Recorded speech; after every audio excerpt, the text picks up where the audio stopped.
It's Mo and Mike in the house. Going hard with the legends. Paying homage, you know. Yo. Twins Mo and Mike, we running this game. Legends in the making, never gonna be the same. Kennels popping hard, these game dogs raised right. The brat, pretty mama, they shining so bright. La Mayday, what a day, they breathe the heat. Red Ruby L Rod, they can't accept defeat. With 38 special and yellow bird, we top tier champions, grand champions, ain't no fear. Run the register of merit, we got the elite. Mayday bug Jeep, yellow Frisco, feel the beat. Females like honey bunching awesome, baby, we tight. Bloodlines strong, spreading knowledge, taking flight. Scratch to win, don't talk about it. We the real deal, you know it's true, no doubt about it. KPTO, the modern Earl Tudor. Got in the pack, making moves like a tutor. APT, family thick, like legends in the game. Legend of them, Triple M. Shout out the name, Deep South, Roadblock. We upholding tradition. Mama, Southern Kennels, we got that ambition. Hardcore hitters, Stone City brings the fire. The Abrahams, the fam, lifting us higher. Run the register of merit, we got the elite. Mayday bug Jeep, yellow Frisco, feel the beat. Females like honey bunching awesome, baby, we tight. Bloodline strong, spreading knowledge, taking flight. Scratch to win, don't talk, be about it. We the real deal, you know it's true, no doubt about it. Listen up, respect the hustle, respect the grind. Ben, Nate Dogg, putting in work intertwined. Keeping that legendary status alive, you feel? Don't hate on the ride, catch the bus, we keep it real. What's history without a future? We pay the way, Captain. We make it happen, that's the play. So here's to the champions, run the race, stand tall. Twins Mo and Mike, we gon' answer the call. Legends in the game, yeah, we holding it down. In the world of game dogs, we wearing the crown. Run the register of merit, we got the elite. Mayday bug Jeep, yellow Frisco, feel the beat. Females like honey bunching awesome, maybe we tight. Bloodline strong, spreading knowledge, taking flight. Scratch to win, don't talk, be about it. We the real deal, you know it's true, no doubt about it.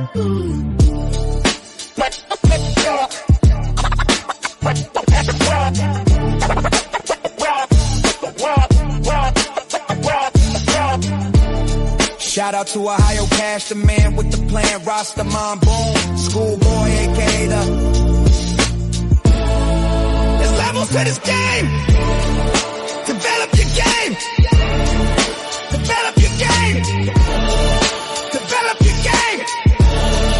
Develop your game. Rob.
Going hard, Kennels, yeah, we run this yard. Twin bosses, Mo and Mike, every day they go hard.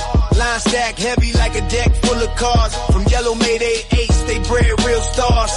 Welcome to the yard where the legends get raised, where the chain spots shine and the bloodlines praise. Grand champ King Kunta with that royal type stride. Red Ruby in the pen, red hot worldwide. The brat in the cut, keep the hustle on track. Pretty mama got the look and the structure intact. L-Ride bring the heat, yellow bird bring the flame. Gus and 38 special certified in the game. What day in the ring, crowd love in the scene. Dogs moving like ghosts in the champion's dream. From yellow to buck, their foundation is tough. Yellow buck in the veins, yeah, the roots run rough. Mayday in the pedigree, ace in the spine. That old school fire still alive in the line.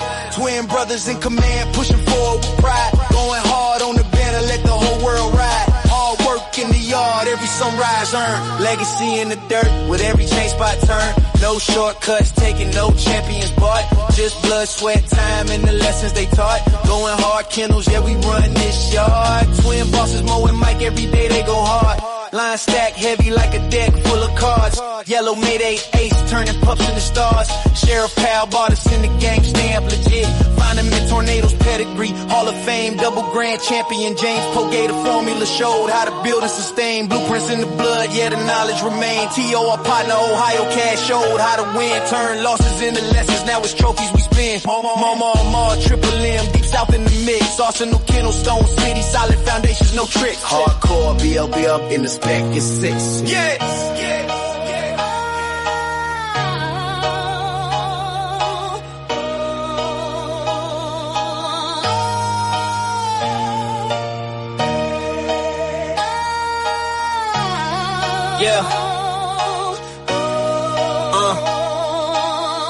Tom, Dick, Todd, Tony Wade, Southern Kennels, real ones through time from Pro Set, Windy City, combined in place, low, tight, apex, pressure built for the chase, gotta eat boys, black ice, hunger sharp as a blade, third verse for the legacy, every debt fully paid.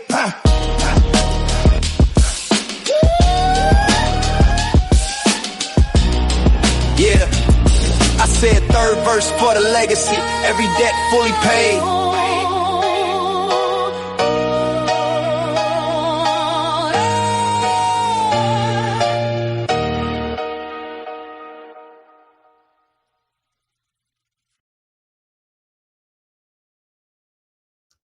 What up? What up? What's up? Big shout out to all my people out there in the Shark Tank. Big shout out to all my people out there on the back street. What's up? I know what time it is. It's Hot Mic Friday. Big shout out to my main man, Having 360 in the house. What up, fam? My man, longtime supporter, the one and only Mr. William McNeil in the house. What up, fam? Oh, man. What up, fam? Yo. Big shout out to the insane Honey Badger in the house. What up, fam? Big shout out to my main man, Mr. Jason Clark in the house. What up, fam? Man Reckless in the house. What up, fam? What's that guy here? Big shout out to PBS in the house. What up, fam? Again, big shout out to all my people out there on the back street. Y'all don't forget to hit that like button. Don't forget to hit that like button. Yo, tonight we're going to be like, sorry, kind of late and everything, but have things going on. But we're going to get in here and we're going to talk some dogs. First of all, I get some off my chest again. You know how it is on Hot Mic Friday. Turn up a little bit. Hey, fellas. Now, reality check here. I guess I'm going to do this reality check thing. You know, you already know over here, we're going to be talking about the past, okay? Because I find that it's hard, you can't really talk about the future because, again, it's a different type of future. You know what I'm saying? So for me, it's good. I'm pretty sure a lot of the guys in the back,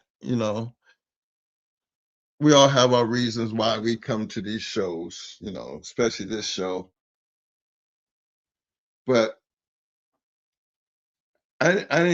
one thing I want y'all to understand, I don't think we ever did this show for popularity or clicks and likes. Sometimes I'd be really want to know if y'all really understand what it takes to really be committed to these dogs. Like a lot of these men were committed to these dogs.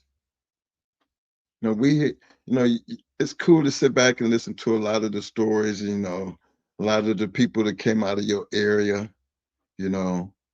but I always told y'all there was levels to this game. Okay.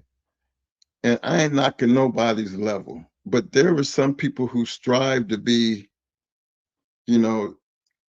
they strive to be on top of the game. That's why I always looked at. I didn't create the word fast lane. The fast lane was there when we got there. And I'm just tell you, there was a difference between the fast lane compared to the things that we're doing prior to stepping up our game into the fast lane. You know, we ran across people who had good dogs, you know, but think about it. We was running around in North Carolina with all them great dog men. And it was still nothing like what I learned when I came up out of North Carolina, you know. And just keep this thought in mind. Remember, the whole time we in Carolina, and we got good dogs. Yeah, and we smashing people with these dogs. And with all the people that we met, as far as outsider, Cheryl Powell, um, Atlas Brewer, and Kinsey, those are the white guys. The brothers really couldn't tell us much. I'm gonna tell you what, the brothers remind me of some of the brothers that I see out here on YouTube, doing their channels. You know, that's what it kind of remind me of. And that's not taking nothing, and that's giving them, a lot of respect because true enough, they did have dogs. The thing is with them, prior to them knowing the type of dogs that we had and them actually, stepping over that wall after talking all this shit and how long they've been doing dogs and all that good shit, that we could come in there with 1, 2, 3, 4 dogs. I mean, 4 dogs. That's what, yeah. Bruiser, Blood, Judo, and I think Solo. She had one down there. But everything that we put them dogs on, they smashed. And I'm taking it like, I'm looking at these guys now that I'm older now, and I look back on it then. I look at all the shit that they was talking and all the, some of the things that they was going through, and we new to the game. They knew us to as far as them the guys with the dome and pinchers and shit. But it was a different story because now we're supposed to be the newbies in the game, what I mean? And they supposed to be, schooling us and trying to help us. I can't even say because there was really no help there. I think a lot of the help that we basically got was when we hooked up with Tony Wade. But he grew up there, so he was kind of familiar with some of the guys down there. And that's probably why, he's on top of this game and always have been down that way. But for us, thinking about all the great dog men that were there, and we down here in this little pocket, and they really thought they had some shit that they could talk about. They out there talking about James, and everybody. They like the same shit you see on YouTube. Because they got some dogs. They talking down on people, swearing up and down they got that monster yard, and then when it all boiled down to it, they ain't had nothing. And I can't tell you, I didn't learn shit from them, except for don't talk shit. If I learned anything, it was just don't talk shit. And I don't think we ever did. Now, Boss Choke was around, may he rest in peace. He was the one that the dogs was on his yard. He was really the one who was like, quickly, it wasn't nothing to go grab a dog, because he had a reputation too, but he was like us. We didn't really know shit, but we enjoyed beating up on other people's dogs. But to hear them how they would talk shit based on who we got the dogs from. And they would be like, oh, they ain't got shit and all this other shit. And here we in there smashing them. And it's kind of like, are they hating on the old man? Because, you know, why did we get these dogs and how come y'all don't have the dogs? Maybe the reason they didn't have them dogs because maybe some of them old guys that were, like they felt comfortable giving us dogs compared to being comfortable giving them dogs. Or maybe they had gave them dogs before and they just didn't know what to do with them and they started giving them dogs. See, I look for all excuses in the world now when I look back on it. But back then, I didn't really pay it no attention. I just thought they just had garbage ass dogs. And you just hating on the man, these people over here, maybe because they was white and they just had better dogs than y'all. You know what I mean? Didn't really understand it at that point, but we rolled with it. But going into Ohio with that same mentality, things did change for us because now we around, dog men who are considered to be, it's not North Carolina. You talk about you in the city now, they don't have them big yards. So now you're dealing with people who they show you how to respect the game. And because that's anything, that's what I learned from going down there to up there. Things was totally different. Because guys here, they like James Pope. Pope he wasn't a hater. Pope jumped right in there just by looking at some papers, especially when we back in our hometown. People already know we back and they know we got bulldogs, that was going to get around. That's where we grew up at. That's home for us. So it was easy for us to jump out there. But when you got people like James Pope coming in, he was the Buckeye man, and Atlas and them knew him. We didn't know him at the time when they asked about. There was, they knew him because he wrote for the Journal. But to actually run into him and see one of the dogs on his yard that we had seen down in Carolina, that opened up the doors. And Pope was a cool dude because he took that time to show us things that we needed to know. Now, his dedication might not have been there. And when I say the dedication, because he had other things going on.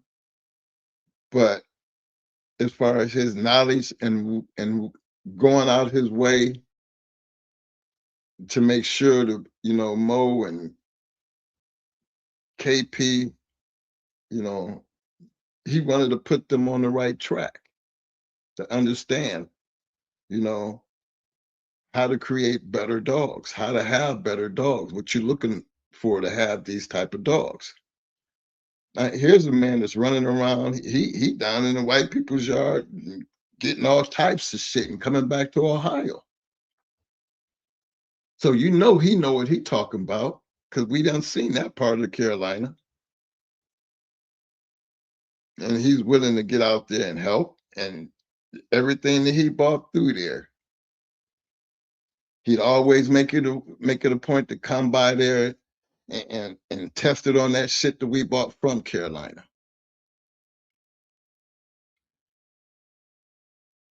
The dog man was totally different from Carolina to Ohio.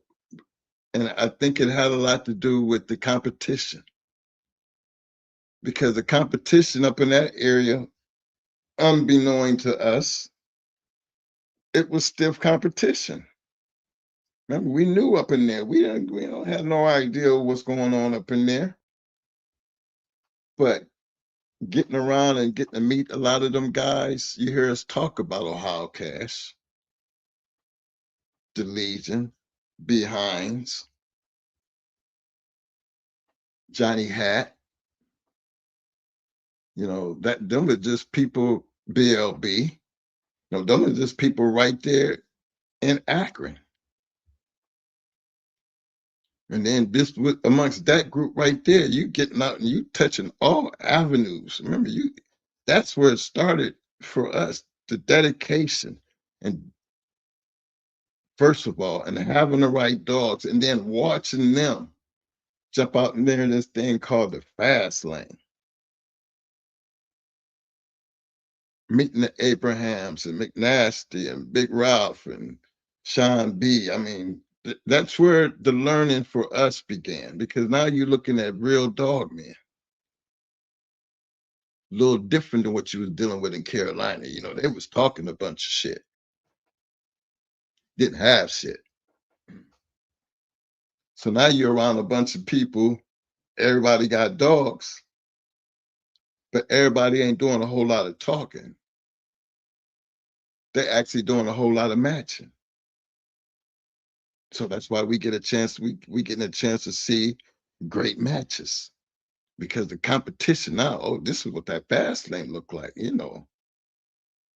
I know it tripped me out to see McNasty and the Abrahams going at it. They right there in the same spot. I looked at it like the battle of the Titans,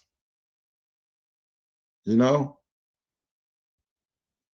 But I seen the respect that they have for each other, even in them losses.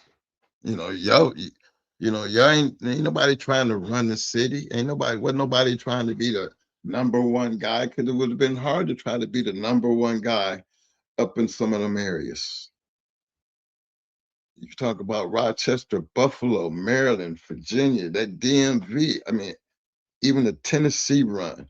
I mean, it was, man, the type of dog man that was in them areas, man, they had it on lockdown. And that's why, you know, I respected that thing called traveling. See, that's that one thing that these boys, that, you know, they didn't get stuck on hanging out just right there. They went to where the competition was. You know, these guys were actually doing things. They could actually sit down and tell you stories. Man, if I could have Sean B and Abraham and some of these guys on here to just tell you they past, their history, you know, from their point of view.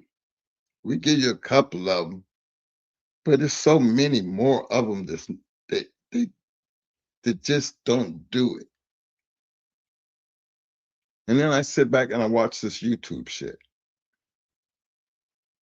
Okay.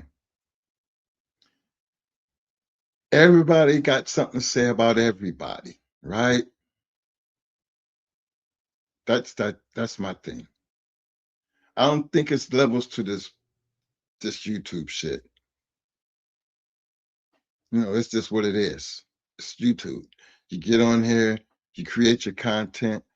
You know, I don't see how that makes you a bigger or a better dog man at all.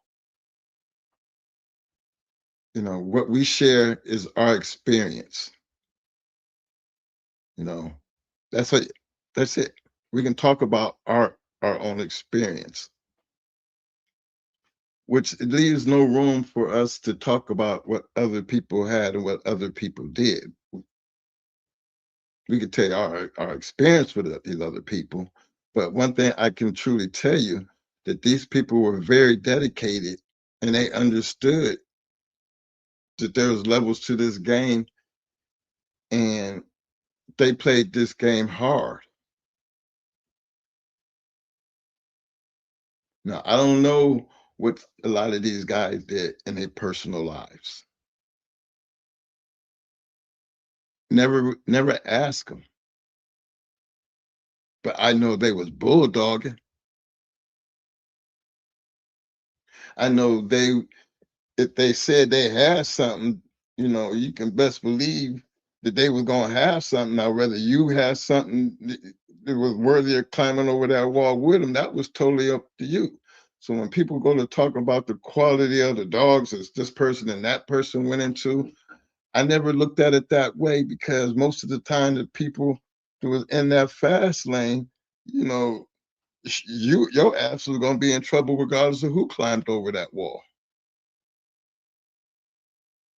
I've been to many places that I didn't know the people that we were going into until, after the fact. And then after the fact, I guess we know each other now. So I looked at the camaraderie and integrity of the game simply because they always did handle it as if it was a business. I don't know you, you don't know me, but so and so got the lockup. This is the date. We show up, we wash the dogs, release the dogs, and it's on. And you got this room full of people, and everybody congregating and conversating, and that to me was that part of the game that I felt like, in order to be doing this, you got to really be into what you're doing. And I guess there was just a lot of people who was just into it.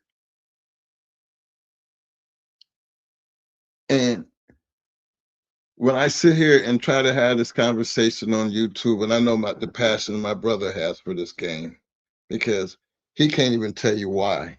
I guess, sometimes, you think they crazy, or what is it? What is it to make these dogs, where people spend their whole entire lives dealing with them? Big shout out to Kenny Allen, my man Tony Rogers. Those two, that's dead game right there, boy. To me, that's what you call dead game. But the love of the game to that degree,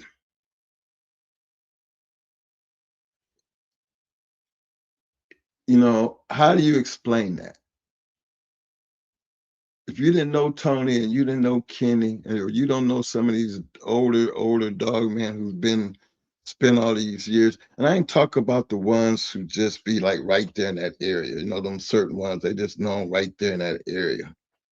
I'm talking about the ones that, well, if I say Abrahams, 90.9% of the people gonna know who the Abrahams are. Everybody kind of knew who the A team was. If you was up in that New York area, you would know the Giroux and Sean B, the Fonz and them. You in Ohio, you gonna know B. Himes. You're gonna know Mama. I mean, there's just certain places that you're gonna be that there's just gonna be certain people that just stand out. Maybe because of the dogs they had, or their longevity in the game, like the Legion. Legion and Doom had a lot of power up in that area. That's why a lot of good dog men came to that area. You didn't see too many people that was right there in Ohio up there trying to mess with the Legion. You know what I mean? You didn't have many people doing that. Only people that was crazy enough to go into the Legion was the ones that was coming out of town who didn't really know who they was, or just felt like they had something better and felt that raft. Because that's what they was getting. They was getting that raft.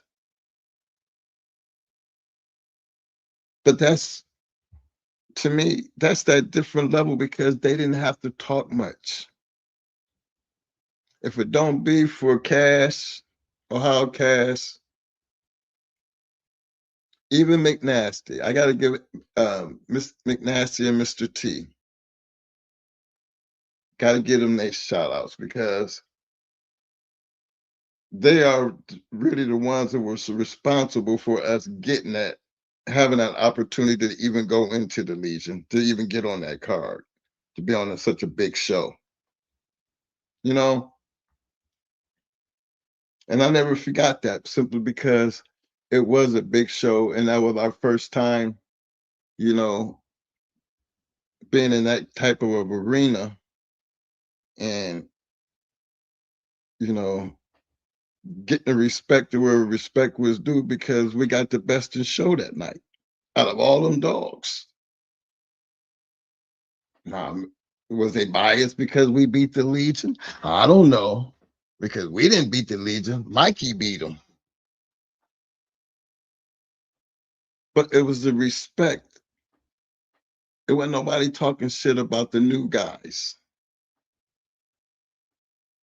You know, it was more like, damn, I heard y'all had some good dogs.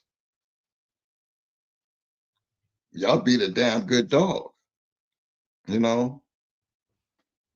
And I would say that was the beginning of where, you know, because of that, news traveled fast. But you're dealing with different dog men. For me, I'm looking at it like, okay, they ain't like the backyard people. They ain't like them North Carolina brothers. These boys up here, they different. They is dead serious about this. We can talk about dogs all the time, but that love that these guys had, that passion that you see Mo, you know, show sometimes, that's something that's in the person, man. And it's a lot that comes with them type of people. You know, I never looked at this YouTube thing as something to verify, that's supposed to verify our success. I never I never looked at it like that. But I see some people, they use it, you know, to tell their different types of history, or, you know, share what little knowledge they have, which is cool. But I'm not one to believe in you got to step on somebody else's shoulders to get to the top. Because y'all know we have always, you know, I'm one of them guys to be like, you know, regardless of what anybody say and how you say it. When we first started this, a whole lot of people didn't know who we is. But guess what? When it came down to showing some damn receipts, them conversations didn't stick around long. Because remember, you know, about receipts, you can talk all you want about them, but you can't change shit. Which always takes me back to Fat Bill and his little comment. And I mean, damn, trying to, we in your book. So it's, you know, stupid shit like that. And I should have known even then, you know, even PBK, believe it or not, he got to get with his peoples. Well, who the fuck your peoples is? But we've been down through South Carolina and ended up whooping enough ass. I'm pretty sure if they in the Bulldogs, they gonna know who we is. And anybody else that wants to jump out there and wanted to put, but you know what? Did y'all ever notice that we never came back at anybody trying to figure out, okay, now we know who we are, now who are you? When we get on here and we want to talk dog with anybody, and the opportunity has always been there, you know, it's always, you know, bring receipts. Tell us about yourself. Show us what you've done. That ain't to put nobody down, because I don't think when we do it, it's not trying to put us on no damn pedestal. It's just telling you what we've done, what other people have done with our shit. Now, if people find that to hate on, okay, that's cool. Remember, you can't change what people think, but one damn thing you can't change something that has already happened. You might not like the way it looked, might not like the way it comes off, but it is what it is. And to lose that type of respect for the game, it makes me realize, yeah, this game ain't the same game. Because if y'all was in the same game that I come from, that I was used to, you would have a bulldog between your legs and you would be climbing over that wall. All that talking wouldn't save your ass.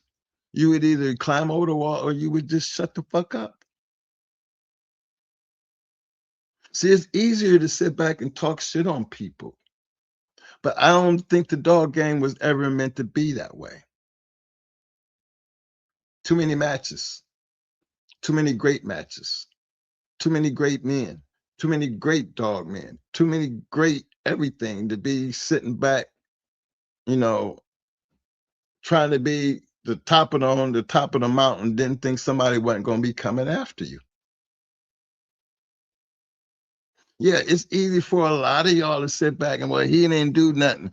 But guess what? Half the people I see say that, I ain't never seen them in a loss column nowhere or a win column anywhere. I mean, you can't show me one win somewhere or maybe one loss. Did you ever have anything to take into any one of them dogs? And you know, most of the time, and y'all know it like I do, how many of y'all see can do that? How many of y'all seen who can say that? We know Boone can do it. I know Schoolboy could do it. I know Triple M could do it. I know Mau could do it. I know Super Kennels Marlowe and them could do it. I know Gotta Eat could do it. I mean, these was people we done had on our show. I know they could do it. But ain't none of them really got podcasts like we do.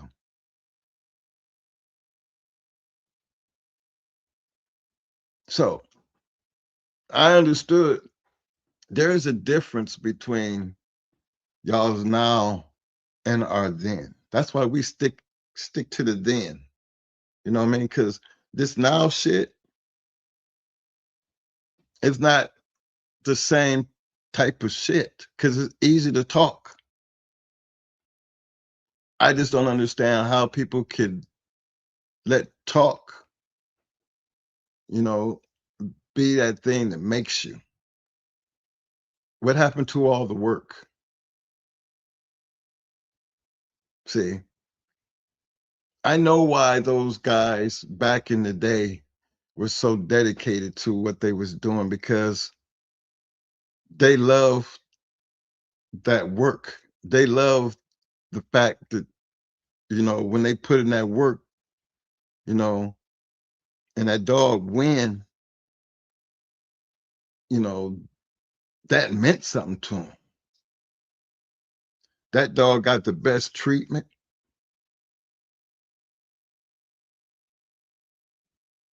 the best housing, the best maintenance. Now imagine the ones who had a couple of them on their yard.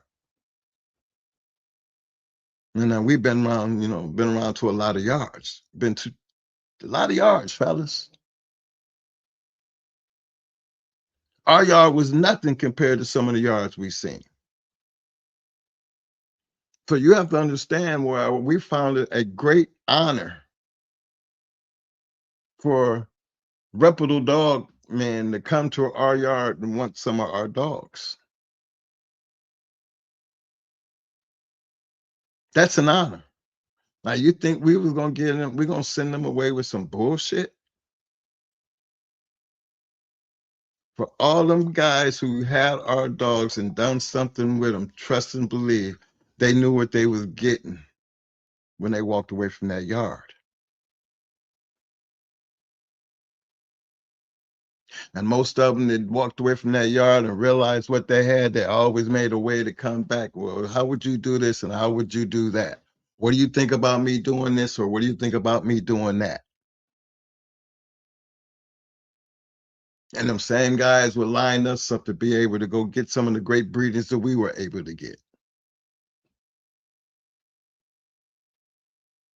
See, that was a relationship when you had, you know,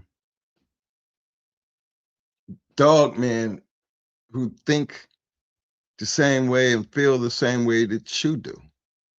See, they go out their way to help you. Let me get him on the phone. You know, that type of shit. I don't think you can overlook the integrity of the game if you never played the game. I don't think you would know that dire feeling of wanting to be able to maintain and be successful in that thing they call the fast lane, to the point to where they respect you. You know, there's a lot of guys, if you look at that journal, that was taking them, some like the Gator Boys. They was, look how they was getting their heads cracked in the beginning. You know, it's a couple of them, you'll see them, but they never gave up on the lane. They never gave up on the game. They didn't just run back to the neighborhood and just chill back out there. No, they came back. And every one of them that I seen was like that, they got better. Well, guess what? We can talk about them now. We can say the Gator Boys, and you know who the Gator Boys is. You know, there's a whole lot of them out there. You can say their name, and you would know who they are. And they're not in your circle. They ain't even in your state. Why? Because they are part of the history of this thing that we call the fast lane. I mean, don't everybody know Fat Bill? You know, those are the easy names when you start talking about Fat Bill and Crenshaw and Carver and them. But, you know, I never seen Maurice Carver in the pit. I never seen Crenshaw in the pit. Never seen Don Mayfield in the pit. But I seen Tony Rogers in the pit. I seen Kenny Allen in the pit. You know, seen a whole lot of them in the pit. The real ones. I watched them. I watched how they handled. I paid close attention to the kind of animals they was bringing in.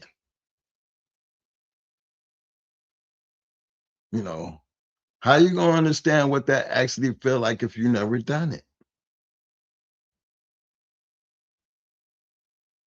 What makes them, what out of all the people, why do those certain names stand out? Because they had good dogs. That wasn't something that they was trying to do. What they were actually trying to do was get on, be competitive. How many stories have you seen me pull up on this show? Like when Melon Head, you know, beat Triple M, broke that 17 dog winning streak that they had, and how he respected the fact that they gave him the opportunity. I didn't write that story. That man wrote that story. It's in the book. There's a whole lot of stories like that. People appreciating the hospitality and the opportunity to be able to come and enjoy themselves and then, you know, be competitive.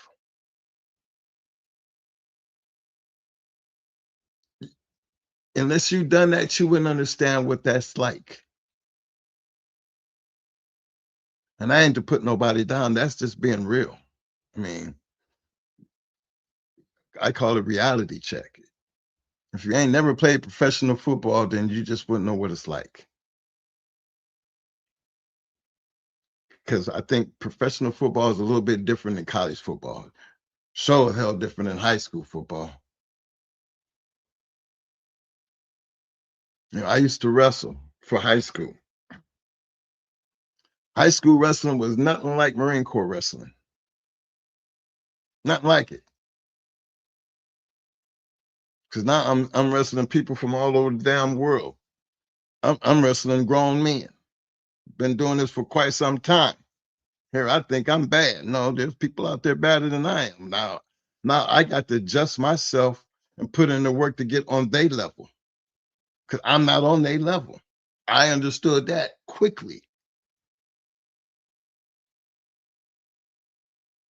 But unless you never done it, you really wouldn't know what it takes to do something like that.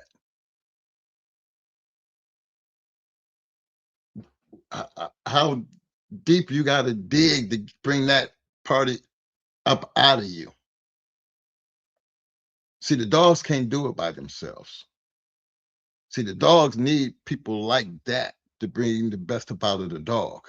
So, because for me, it really does matter who actually has the dog. I mean, you don't have to try to, you know, convince me about no bullshit like that. You can have a good dog and be in the wrong person's hands, and I feel sorry for the good dog. So I just hope we got to respect that part of the game first. Yeah, it is. There are really levels to this shit, and so when you leveling up and you trying to play in on a level that's above where you at, you got to go back and reinvent yourself. How many of y'all really know what that felt like as far as these dogs is concerned? I think you would have to it would be the same way if you would go to the confirmation show, a wall climbing, or treadmill racing. You don't know what that competition is going to be like. But when you finally find yourself there and you be honest with yourself when you look at the competition, suppose you don't win. Do you look at that situation and be like, hate on the judges? Is that going to be your excuse every time that you go? At some point, you're going to stop going if that be the reason. So what do you think makes you keep going? You know what makes you keep going. You know what makes you keep going, because some people just don't accept failure. Some people feel like, no, that's where I want to be, and I just got to tighten up my game. I got to level up. Is that supposed to be embarrassing? I don't know, because I sit back and I watch these YouTube people, and I hear them giggling and laughing and talking down on folks, but yet I ain't never ever heard too many of them say nothing about nothing they did or showed anything that they did. Now I don't put, minus my man J-Bo. I got to give J-Bo, always give J-Bo his love, because that Louisiana area, I told y'all before I met J-Bo, and I tell y'all now, that was a hard place to go win at. And he lived there, so he knows. So sometimes you just got to give respect where respect is due, especially when you talk about a dog man like him, who they recognize as one of their legends. And he lived right there amongst that madness to be considered a legend. That shows a lot to me as far as who the hell J-Bo is. And for those who don't know who he is, just know he's from Louisiana, and he is known as one of the legends of the Louisiana area. That right there is held in high regards for those who don't know. But if you don't know, well, I would expect you just not to know. He's just like any other guy, right? But no, you just ain't in the game to the point to where you can respect a person like that, because you ain't never been there. And I think that part of this game is important, even in the now. Because here in the now, what is it that you can talk about as far as achievement? I don't talk about the now because there's nothing to really talk about for me. I would love to see somebody, I would love to see you guys do the right thing by getting out here, taking advantage of the APDR, the ADBA, the southbound. So I just said that I want to see a lot of people get out there and do it. At least if you experience it, you might get that fire in you where you just got to do it. You know what I mean? I hear, people make that complaint. The fact that you got to travel. I heard a lot of people talk shit because we like to travel. Well, guess what, fellas? There's a reason why everybody likes to travel. You ever thought about why everybody traveled? Why people wanted to travel? I mean, think about it. Why would we want to travel? Why would people want to come travel to us? What is it about it that we got to jump on the road and travel? Competition was like that. I mean, every sports team I know traveled to, they got home team and they got away teams. Every sport has them. So why would you look down on us any different? Don't have no problem coming to your home whooping your ass. It's like any given Sunday, any given Saturday night, any given Friday night. The fact is, the show is going down. See, this show for me and my brother is to show our love for the game and everything that came with that. We tell you the good and the bad, the good and the ugly. Never said it was all peaches and cream, but definitely try to express the love of the game and the people who took the time out to share that game with us. And I know some people, I see some guys out there, yeah, I seen this match when so-and-so went to that person. Yeah, okay. But I never heard, but I very seldomly hear about some people who talk about, yeah, I went in the Barracuda. I mean, out of all them goddamn Mayday dogs out there, I've yet to see one person, to say I went into one of them. Or one of them beat us. So I tell me this YouTube community really ain't that big. 'Cause I know damn well I ain't that old. I mean, I'm going on 65 years old, but come on now. There's a lot of damn dog men still around. And the ones who could tell you their story, they could tell you about the people they went into, the places they've been. They would have a better understanding of what I'm talking about compared to a person who ain't never done it.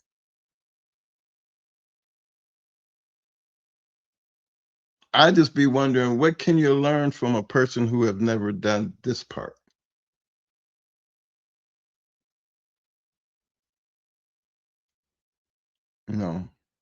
Really nothing. And the reason I say that, because why would it even matter in the now about whatever reasons we had back then? We're in a different world now. But that don't mean that you can't take that same drive and that same energy and apply it to, the now. I think anybody who plays in the dark, they gotta have that same love of the game, that same drive, that same ambition that probably we had, because every last person that I knew, even back then, we all knew the risk that we were taking. We all knew. But it didn't stop us. It didn't stop us. Okay, so you say, all right, the laws done changed now, twin. Yeah, it did. They a little bit stricter now. Yeah, that's true.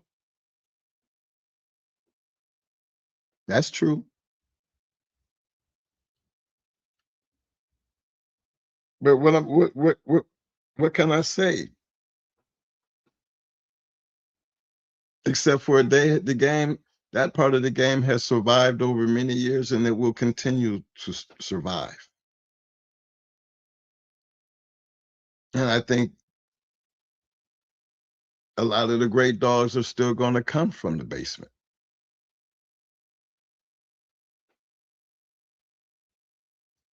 And that's just me speaking from my history point. Remember, this game was here long before I got to it. And they've been doing just fine long after we left it. So there's no reason for me to think not to think that that game gonna always take care of itself. There's gonna always be them people, maybe not be as many, you know, but that love, you know, there's gonna be some that's out there. So hey, and we don't have, it's not our place to talk about them in the now. They're gonna have their time. Let them determine when they're ready to talk about their time. Because I feel like there's 20 plus years done past where I can talk about our time and everybody back there. Because it's the reality. You hear the passion when they talk about them, they dogs, the things that they've seen, the conversations they've heard. You know, remember we talk about our old man, Sheriff Powell, you know, but then I seen my man Fat Bill show when he was talking about old Norman Hooten, how he used to take pictures in his sheriff outfit and sign his autograph on his shit. Very distinguished dog man. But like Fat Bill said, never seen no old man hooting in the pit. Okay. Then that's true because I never seen Sheriff Powell in the pit. Even though we rode together, but I never seen him match a dog. So you had them kind out there. They had a different type of role. They had the eye for the good dogs. Maybe that's why didn't nobody really want to mess with Cheryl Powell. We always thought it because didn't nobody ever want to mess with them Hetry dogs. Now I ain't talking about just because them brothers say they didn't want to mess with him. No, I didn't really give 2 cents about what the brother was saying. I was wondering why the white guys was talking about, you know, he got them Hetry dogs over there. You know, nobody really want to mess with them dogs over there. They're rough.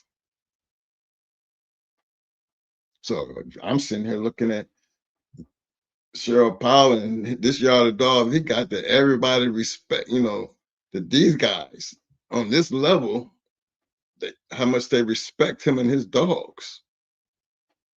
Must be some badass dogs. But that's the places, man. That's the reality of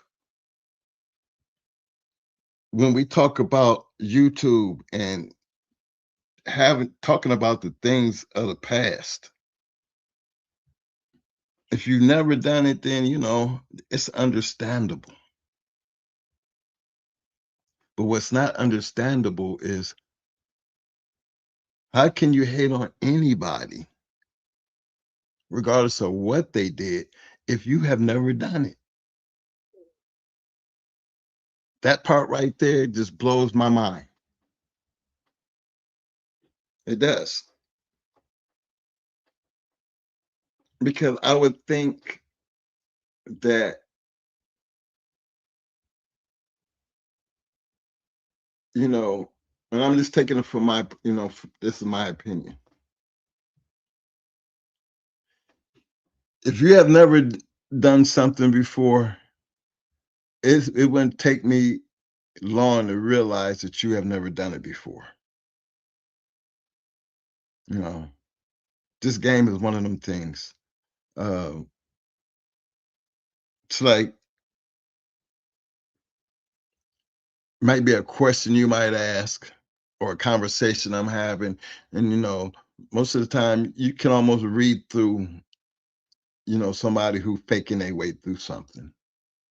Because most of the time, the faking stops when they start bringing, you know, talking is one thing, but when you start producing receipts, you know, things get, you know, that changes a lot. Because most good dog men who ain't got nothing to hide, they gonna tell you about their shit. They're gonna tell you about it and be willing to stand on it. Yeah, I've had good ones and we all have had bad ones. You know, those conversations are generally how they start. You know, You know, that's a reality check right there. But not being able to tell the difference is why I can sit back and understand that, you know what? There's a lot of guys out here who've never done this. And I can understand why, because not every it takes a different type of dog man to take this type of risk. It takes a different type of dog man to would get out there and put in that kind of time with all the risk that's involved and still try to be at the top of their game and maintain their dogs with all the respect and the dog men around them with all the respect and the love. Now, you know, like everything, there's always going to be the good and the bad. But I can put it like this: it was a whole lot more good than there was bad. And I say that why? Because I was out there, and there's no way in the hell we could have been able to go to as many yards and see as many things that we were able to see if it was really all that bad. And I had an opportunity to see a whole lot and meet a lot of damn people. It was truly, you know, warriors in this game. I seen Grand Champion Onyx in Puerto Rico.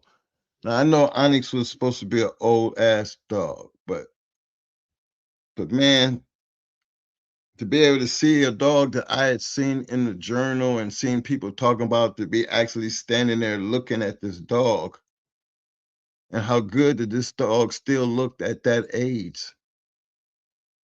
You know, I even had a picture with him. I can't remember the guy's name because we was at his house and it was a badass house. But that was another one of them high points, you know, one of them honor moments.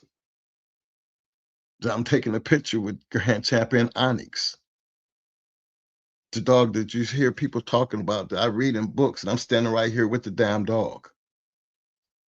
That was an honor for me.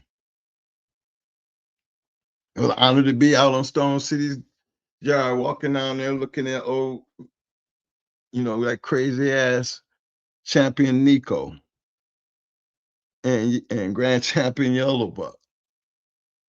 To see all them dogs sitting on that yard, you know, and I used to laugh because, you know, if you notice the Nico dogs, they had like these webbed feet. It was funny, and then they had the little funny looking ears and shit, you know. But then when we started having them type of dogs, you know, our dogs didn't have them webbed feet, but they always had that same old Nico, you know, crazy looking ears and that crazy look on their face, you know. But those are honor moments.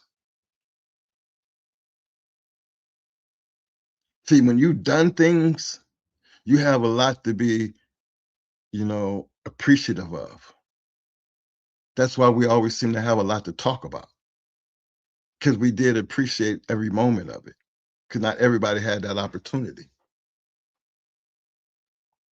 I don't know if Mo's in the house or not, though. I think his name is up there. But let me go back up here before I get too far ahead, because I don't want to make sure I get everybody's names in here. Let me see here where I leave off at. I see, oh man. Elastic, Elastic Divas in the house. What up, fam? I know I'm butchering that name, but forgive me. But I see you, fam. Much love. Let me see what else I got here. Double M Desbo. Bite down and shake that like button. What up, fam?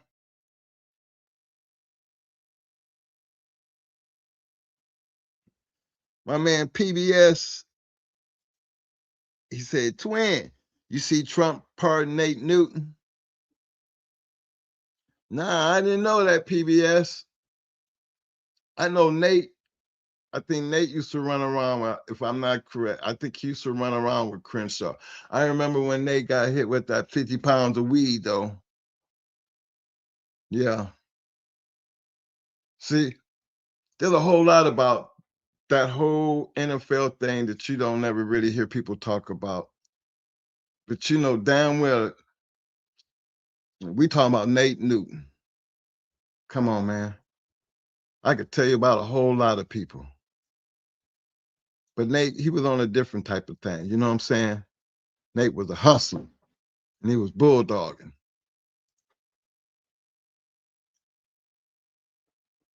To Carrion Mincy. What up, fam? I see you. Big shout out to my man, Mr. William Turner. What up, fam? My man, John Dimbry. What up, fam? Yo, Carlos Lee. I see you, fam. In the wood. What up, fam?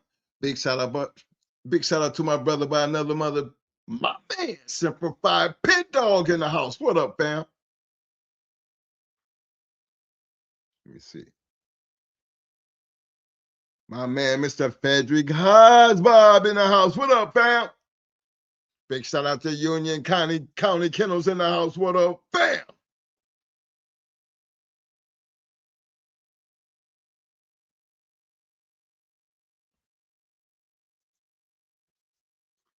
Big shout out to my man, Mr. William Turner. He said, yeah, it's just this dog was real. I hear you, Will. I hear you. My man, William Turner said, Sean sitting beside me. If it's the Sean I know, tell him I said, Twin said, what up, fam?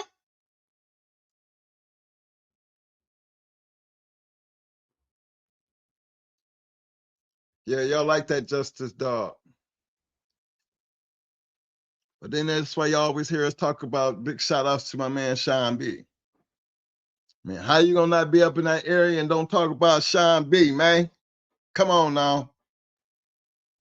One of the greats. Big shout out to my man, J-Rod. What up, fam?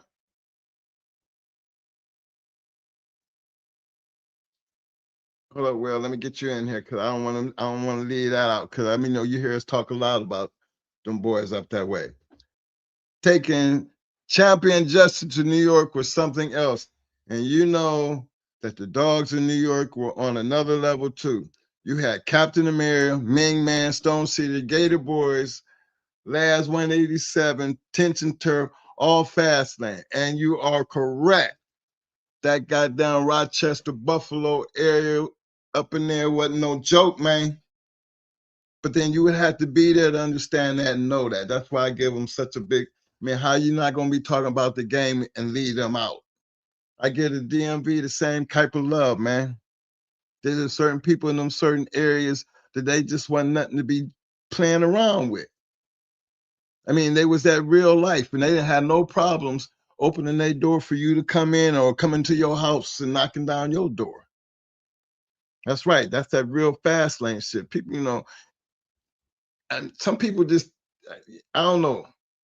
I don't know how you can hate on it and talk about some of the things I've heard people say, but most of the time the people who saying it ain't never done it. So again, that's just one of them things that I'd be like, well, yeah, maybe, but don't hate on them if you ain't never done it. Let me see.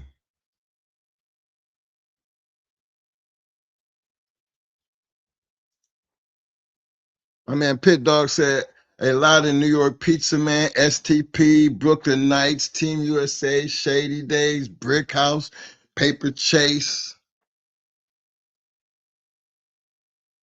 I'm going to tell y'all, my man from Cypress Hill, Be Real. I met him. Actually, he rode with us to New York one day. I don't know where we picked this up, but I remember he was in the van with us. And that was one of the best times I ever had, as far as riding, ever had, because we was blow all the way there and all the way back. And then to see him come to Florida, he had a concert here, and that brother still remembered me. seeing me and like, you one of the twins, you twin, you don't remember? I remember you. Had me backstage and we kicked it that night right here in Florida, all behind some damn dogs. Big shout out to my man, Be Real. But yeah, we've had them moments. Let me see. I had somebody up here. Dead Zone Hazmat. Welcome to the Shark Tank, fam. I'll be able to take care of that hardware in a minute, fam. Again, thank you. Welcome to the show.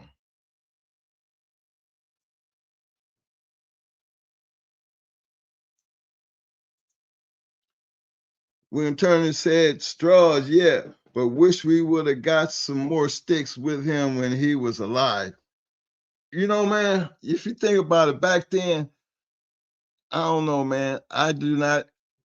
It's so much that we didn't know back then that I wish we had to know, like the soul straw thing. We told y'all about the cycling off on the steroid thing.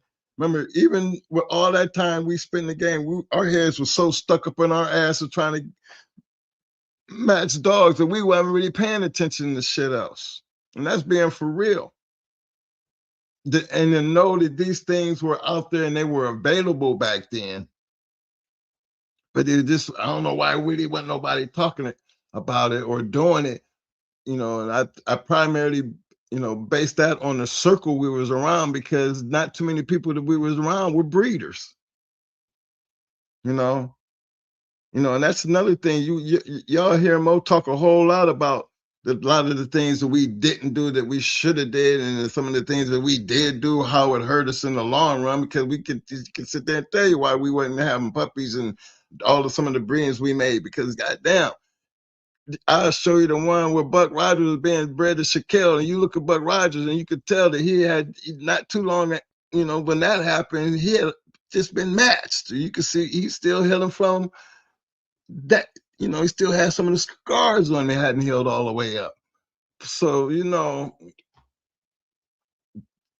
that's just proof that that's what you think. Maybe that's one of the reasons we didn't have none. You know what I mean?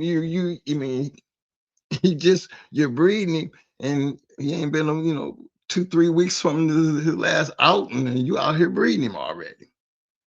Ain't doing nothing about cycling off of shit either. So.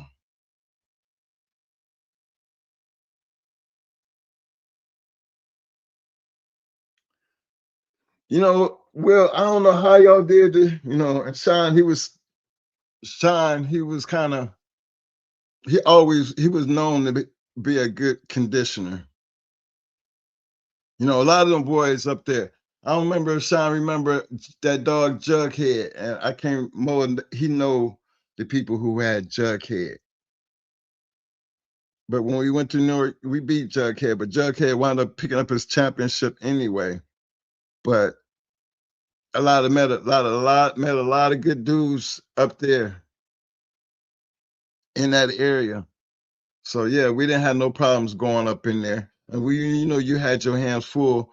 That's why we always made sure when you travel up that way, you better be bringing a bulldog with you, because they're gonna take care of you, they're gonna feed you, and they're gonna whoop your ass and send you home. Even tap you on your ass while they patting your ass, get your ass back on out the door, take that long ride home. But we had some good success up there. But then, again, we met some great people too. My man Pig Dog said they was in there every month. W like 10 or more. Yeah. My stepdad lived right there in Rochester. So we was always, we had a way that we go up to Dad's house and stay the weekend. Didn't have to worry about shit.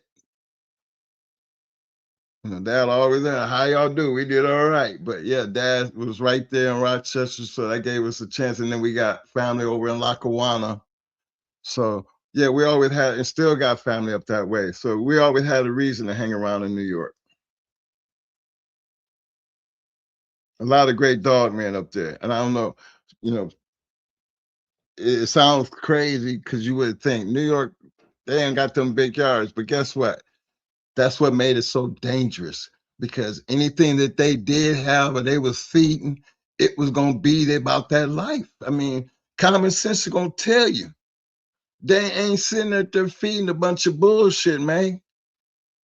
When they bringing it out, you best believe you fixing it. Look, I tell you what, they broke Captain America and got down Andre Giroux and them from crossing that border, thinking they were gonna keep coming over there whooping all that ass. They broke their ass of that shit. Remember, I told you they had that run. Mo told y'all they had that run the minute until they start busting them upside the head. They had to revamp that shit that they was doing. Anthro Bulldogology. What up, fam? I see you, man.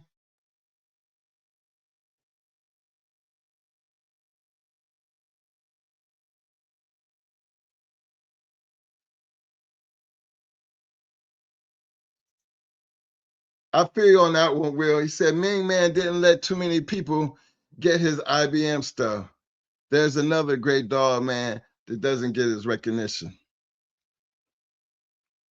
Well, that's because we don't really get too many people, you know, like me personally, I don't remember the Ming Man, but, you know, Mo probably know a lot more of them up there. You know, I don't hear too many people talk about the Bishop brothers either. There's a lot of people up in that area. I don't see a lot of people talk, but we try to talk about and give our shout outs to the ones that we kind of know. And we spend a lot of time up there in that New York area, and we try to show as much love as we possibly can to the ones that we knew, because we learned a lot from them too.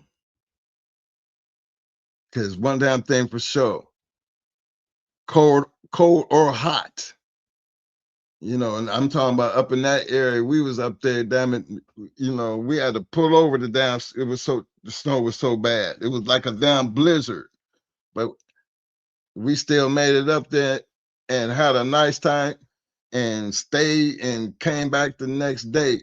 But y'all heard them stories.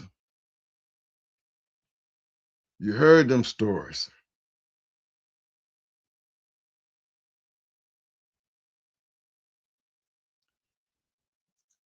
I feel you on that after Bulldogology. He said Mean Man bred IBM and got 1 litter off him before Malik sold him to Sonny in the Virgin Islands.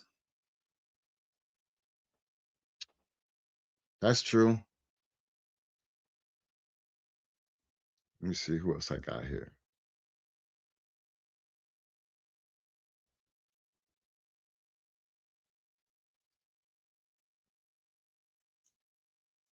Big shout out to my man Oat Man. Oat Man said integrity is something that is instilled early. I never expected everyone to have it.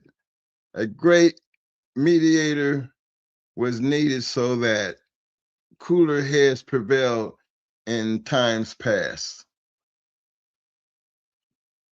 You know, I can agree to that. Cause you know, even though it was me and Mo, like I said, me and Mo was different. So if anybody was ever gonna have a hot head, I think I was always gonna be the hot headed one. And I really wasn't a hot head one. I wasn't one for bullshit. You know, you couldn't, you know, I wasn't for the out talking, and it wasn't like you was on just how we gonna do this. No, that's not how we gonna do this type of situation.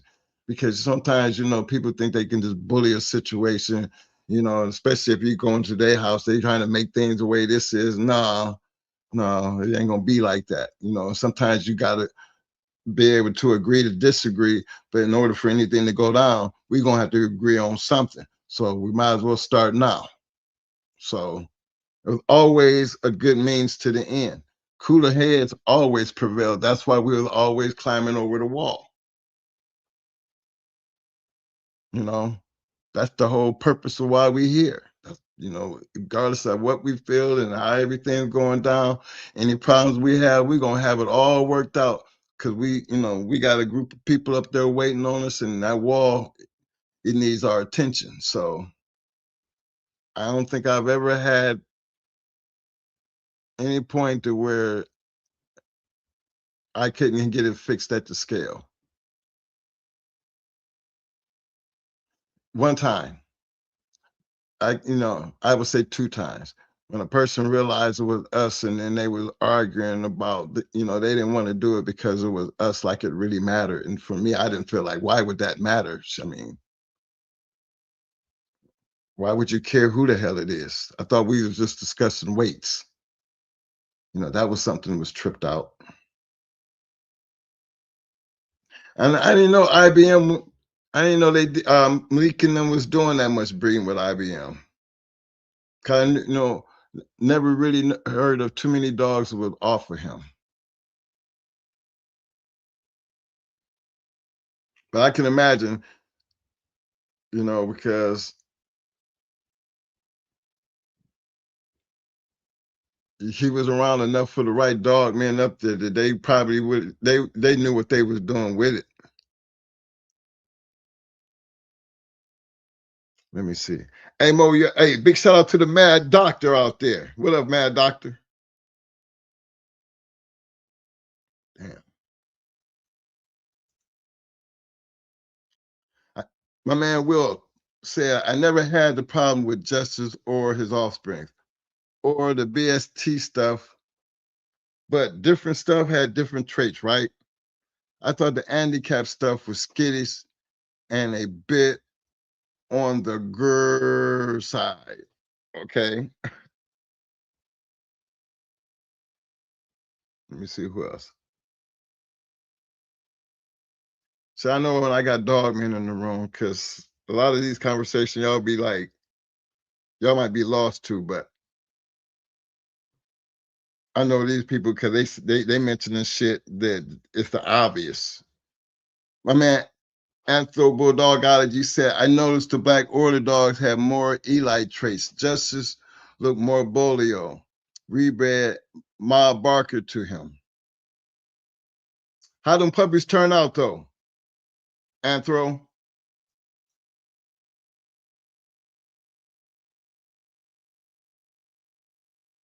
Let me see here who I got here. Big shout out to the Mad Doctor. I see you, fam. Yo, big shout out to the Rabbit Man. What up, fam?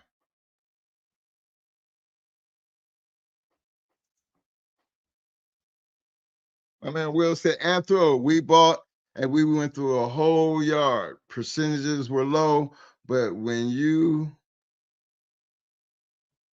got a good one, you had something special. Now y'all see that? That's a man making a true statement. He didn't say, he just bought it straight up real. Now somebody, some people would come in and be like, oh, the averages was high, knowing better, like they ain't trying to be real, but that's a true statement, because he could have said that, but he was just being honest. Low percentages, but when you got one, you got a good one. We can say that, I could say that about a lot of goddamn dogs on our yard. I think somebody else used to say that about them Bulls, dog. You got to go through 100 ones before you get the right one. But when you get one, he gonna be about that life. Those are things that was like normal to the game. You know what I mean? And that's just one of that. To me, that's a real true statement right there. That's a real statement. That ain't a man trying to brag and boast about shit. He just keeping it real about what he did, what he had. He got experience. He just letting you know. Big ups for that, fam.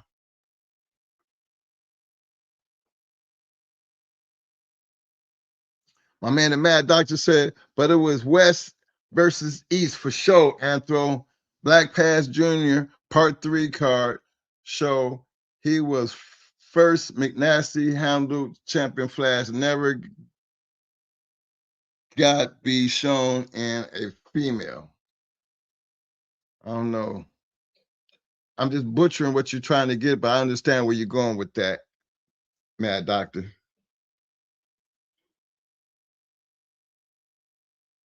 me see who else I got here. Big J-Bo said Nate ran with Big O. What up, J-Bo? Big shout out to my man J-Bo. Twan Raw. What up, fam? Who else I got here?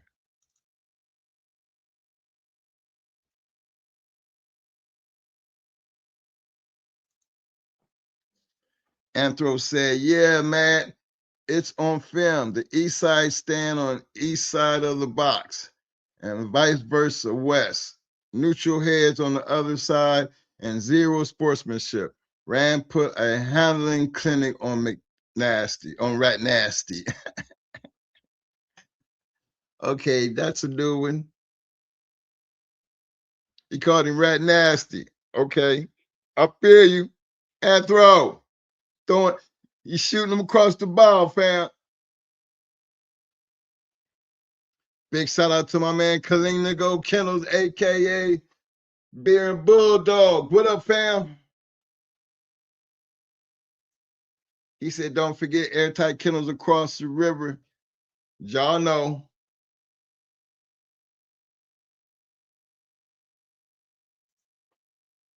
Different areas for sure. I respect different areas to the max. Red Becker, Gangbuster, Dog Walker, all good dog men. Yes, sir.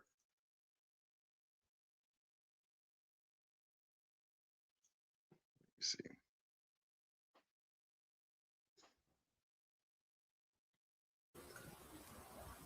see. Hey, Mike. Oh, Fresh Yes, got sir. one. It said, Fresh got one here. It said, hey, twin. Hey, let me see if I can show it.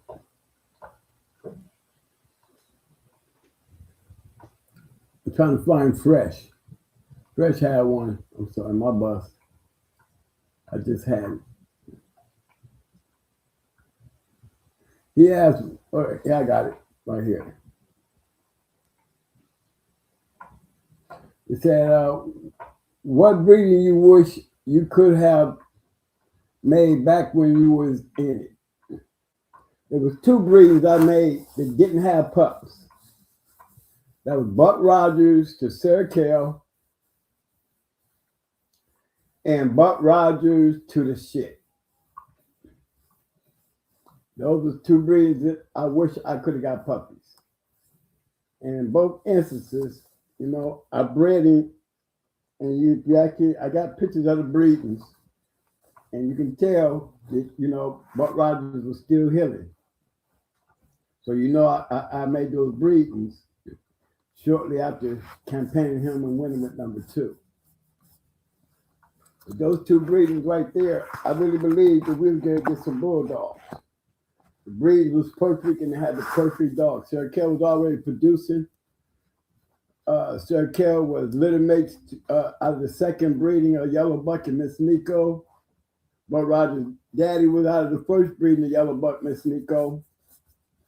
And he was the first cross, like we said, that we crossed with Sassy Girl, Little Mayday's daughter,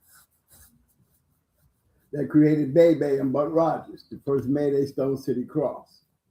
And yes, those were some good dogs that we were getting.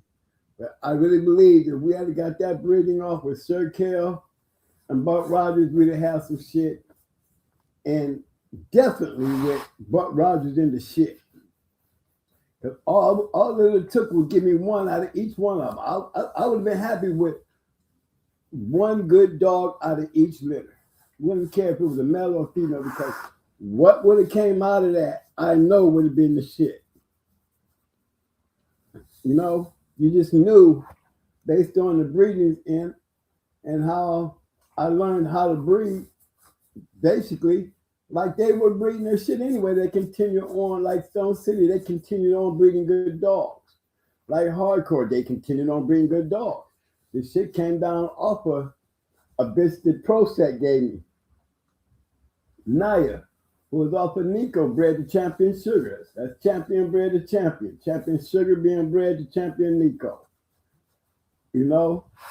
And believe me, we bred Naya to champion Twisted and came out with the shit and Twisted Nico. And both of them were match dogs, and there was only 2 puppies in the litter. So I know I would have got me something out of Buck Rogers, because we bred Buck Rogers to Beetlejuice, a daughter of Beetlejuice and champion Pretty Mama. And every damn one of them puppies in that litter turned out to be match dogs. All but one. I don't know what happened to Bucky Boy. And they had a sister, you know, and I had sold her and ended up getting her back, put her on a bitch. She smashed the bitch. She was just as good as her brothers. She was just as good as her brothers, but fucked around there and caught Babesia from the dog we put her on. And she ended up dying from Babesia. But yeah, those dogs right there were good dogs. And I believed in that shit, because when I got out of dogs and came back, what did I do? I ran and got me some Stone City dogs and started crossing them back into the Going Hard dogs, which was still made to, you know what I mean? And Sassy Girl. You could daughter off a Sassy Girl and Twisted and bred to Lil Diablo. Lil Diablo, I think he was off of I know he was a Stone City dog. Lil Diablo was a Stone City dog, and we bred it back to a dog that came up. The dogs that came up with like Brick and Carnivore. Those were some good dogs. Brick, we won 2 with him, beat Divine, and we beat Missing Link with him. Carnivore, she beat a damn good bitch. You know, she was a one-time winner going for her second win. Connie went in there and smashed her with the quickness in 19 minutes, because they were just very rough dogs. And I just think that cross, that Mayday Stone City cross, was just a good cross. I mean, care how you bred it. And then the Stone City cross going into the hardcore dogs were good dogs. You know, but when you look at the kennels that we're talking about, you know, and the dogs that they had, you know, it wasn't like me doing anything in particular except following what they were doing to get the dogs they was getting. We was doing the same thing. If this is what they're doing, I'm going to do. I'm going to take their good shit, and I'm going to breed it to this good shit that I got over here from making this breeding based on the way they bred this shit. But that's how we got this shit off. You know, when you say there's only one breeding that I didn't copy on, and that was when I took Sassy and bred the Little Buck, because it was a breeding that I always wanted to make. I wanted to make the breeding with Red Ace. If Red Ace had to be Tommy Boy, Red Ace would have been bred the Grand Champion Yellow Buck. That's for sure. And she probably wouldn't have did it. And probably wouldn't have never got it done, based on the simple fact that if we had left Red Ace out there and kept putting her into those champions, eventually she was going to win, or she's going to be a famous dog. But in that process of us waiting to get it done, if Red Ace had been out there being campaigned, we would have lost Yellow Buck, like we did end up losing him on that Christmas morning when he got hit by that garbage truck. So we might not have never got that breeding done.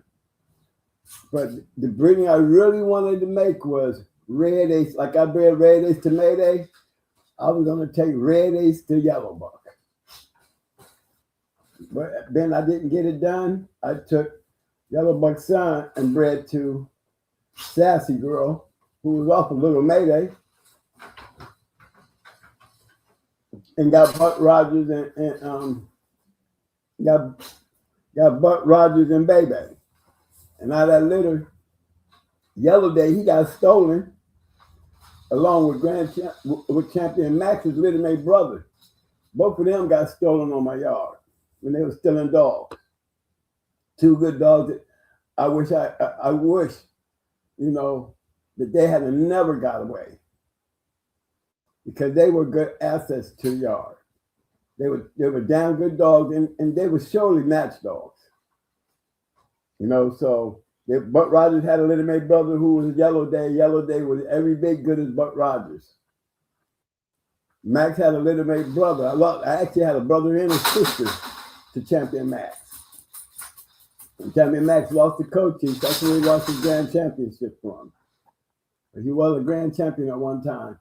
You know, they did him too old, taking out a 7-year-old dog, going into a little young buck. You know, Cochise was all that, but hey, that match went over an hour and a half. And Max ended up getting picked up. But it was a good match, and he went into a badass dog. I think in their younger years, I think Max would have got him because age was definitely a factor in that match. But this is what happens, you know. It wasn't D South that did it. They had sold Max, and you know, this is what happens when you sell your dog. Tony Wade lost Champion Tate the same way. He sold Champion Tate to some guys, and what they do with it, they take him back out as an old dog, and they lose. And they end up losing a good dog. You know, that's what happens when you sell your great dogs. You know, somebody wants to be able to put that tag on their name, and they take those kind of chances. The very same reason that Noriega lost to Ajax. You know, if you know the dog like I knew him, you know, these are dogs that, you know, in their younger years, there's no way in the world you're going to tell me that Max was the same dog he was when he was 3 years old. You're not going to tell me that Tate was the same dog at 7 years old that he was at 3 years old. These dogs were different dogs. You know, I've seen they had bought, Deep South had bought a grand champion. I think his name was Rabbit, Grand Champion Rabbit. They took Rabbit out after Rabbit was on his grand championship. They bought him. Then what did they do? They wouldn't take him out. Rabbit, another old dog. Why would you take him out? Well, maybe because, you know, they matched dogs anyway. You know, and they wanted to match him, so they matched him, and he lost. So now he's Champion Rabbit. You know, things and decisions that you make, you know, I'm pretty sure if you go back in and you ask these guys, would you have thought about it? They probably would have said if he was younger. Only thing I regret is that I did him too old. You know, so, but why did they do it? It'd be the question. There's a lot of shit that we do that we can question after we do it. There's a lot of things that I've done in the dog game that I regret doing, you know, which I call mistakes. But if you ask me why I did it, I would tell you. You know, it's the dog man in me. We make those mistakes and we pay for them. And if we don't pay for those mistakes, then, you know, or accept those mistakes and try to take it as a loss like that, then there wouldn't be no reason why I would tell you guys don't do it. Big shout out to my man Anthro Bulldogology. He said Bishop Brothers made Chewy a grand champion before Rattler won 3 more with her. You know, that's another one, you know, we always talk about that. I'm glad other people know them Bishop Brothers. They were something else too. Hey Mo, my man Will Turner up there, he said he got Sean sitting right there next to him. Yeah, I heard it. Big shout out to Sean Bates. Yeah. Yeah, he know T.O. Me and Sean, man, he's the one I went to pick up Red Ace. That he knew T.O. T.O. Right. and him was pretty cool.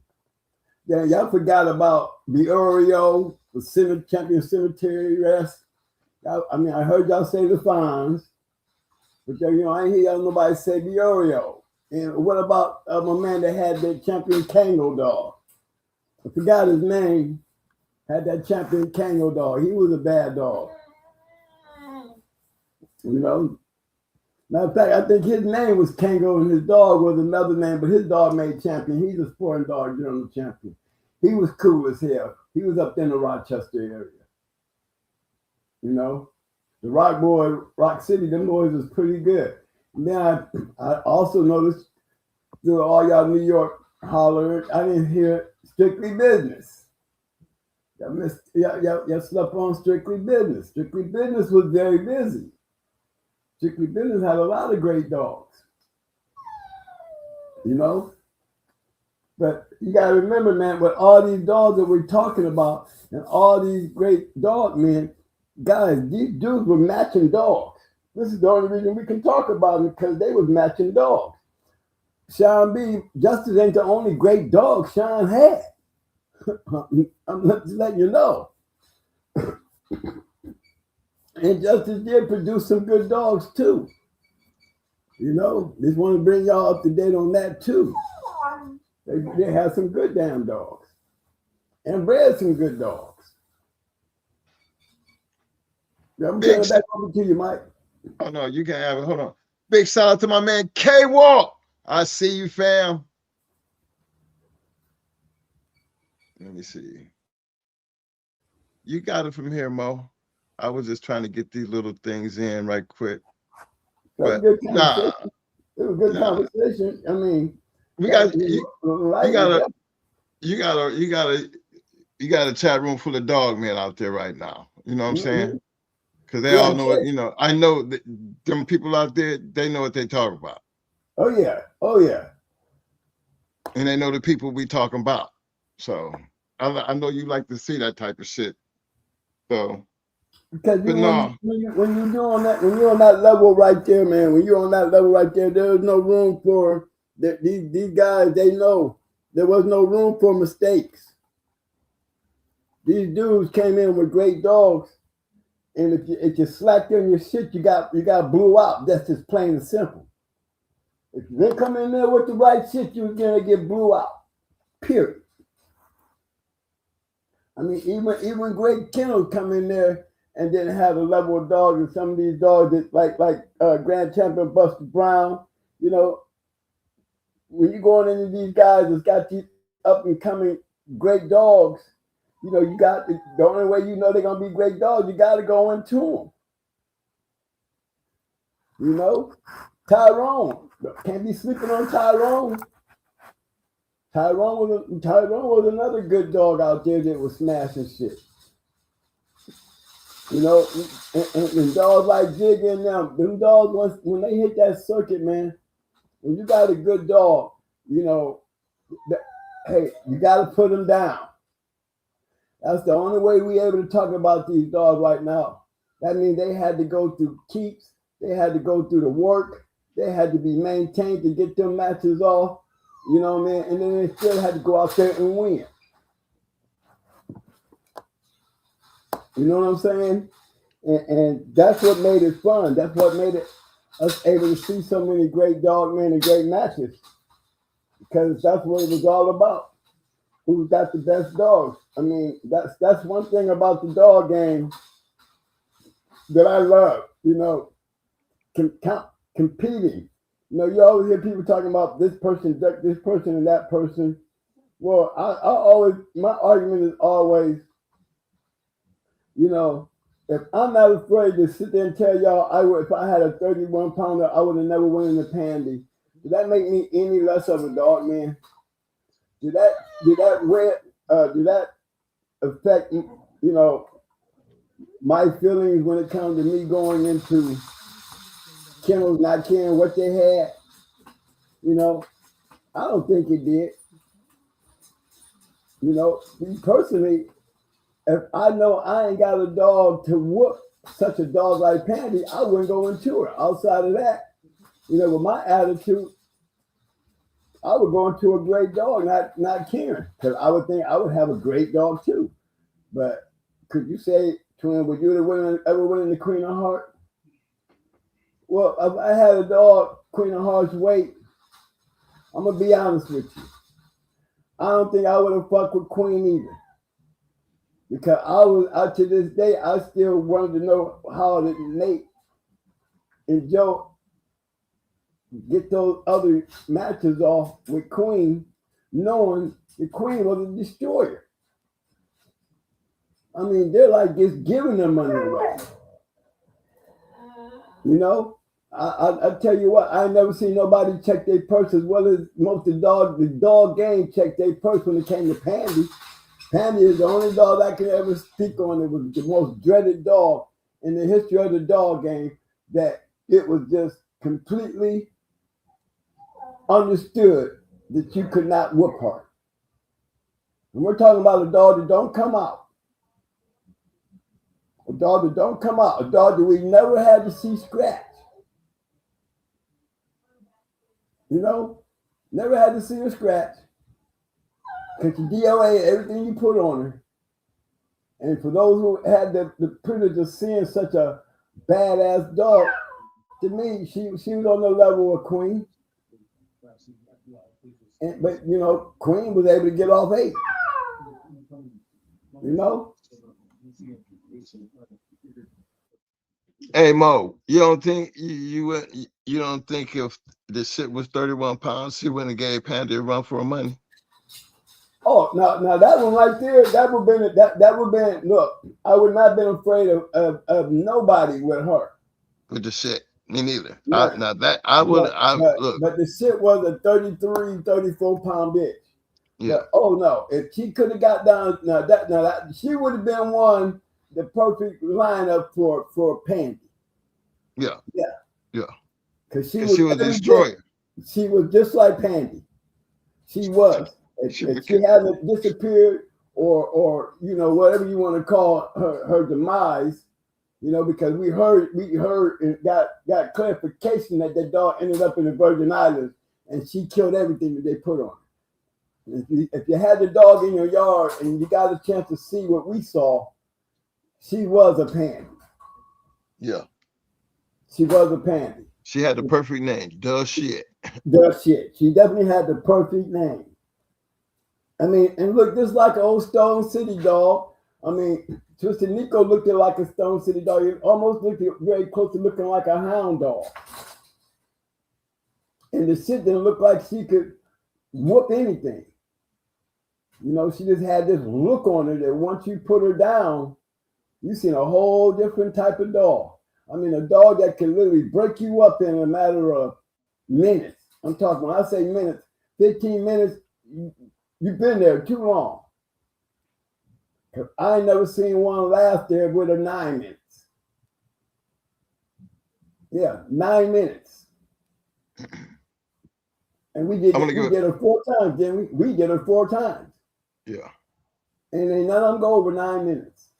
In 9 minutes, they was grabbing their shit. They was grabbing because they wanted to take something home. You know? That was the problem. The bitch bit so damn hard that it's like she had razors in her mouth. Literally cut you every time she touched you. She's cutting you. Big cuts, nasty wounds, a lot of bleeding. It was a mess. 9 minutes. We did it 4 times. I mean, they went home and got other dogs, came back and got the same treatment. Hey Mo, you see, go ahead. T.O. put 2 dogs on her. He went and got another one. He came back 2 weeks later. He put one on her. Same thing. Sister's Kennels put one on her. Came back, got the same thing. 4 rolls, and none of them lasted 9 minutes. My man, Will Turner said, if we giving shout outs to the dog, man, let's go ahead and shout out to the Can-Am boys, Dan Powell, Rollbar, Mr. Gray. They cans for real. Old Slobo and Champion Buki. Don't forget the boot camp click too. We didn't say the boot camp click either tonight.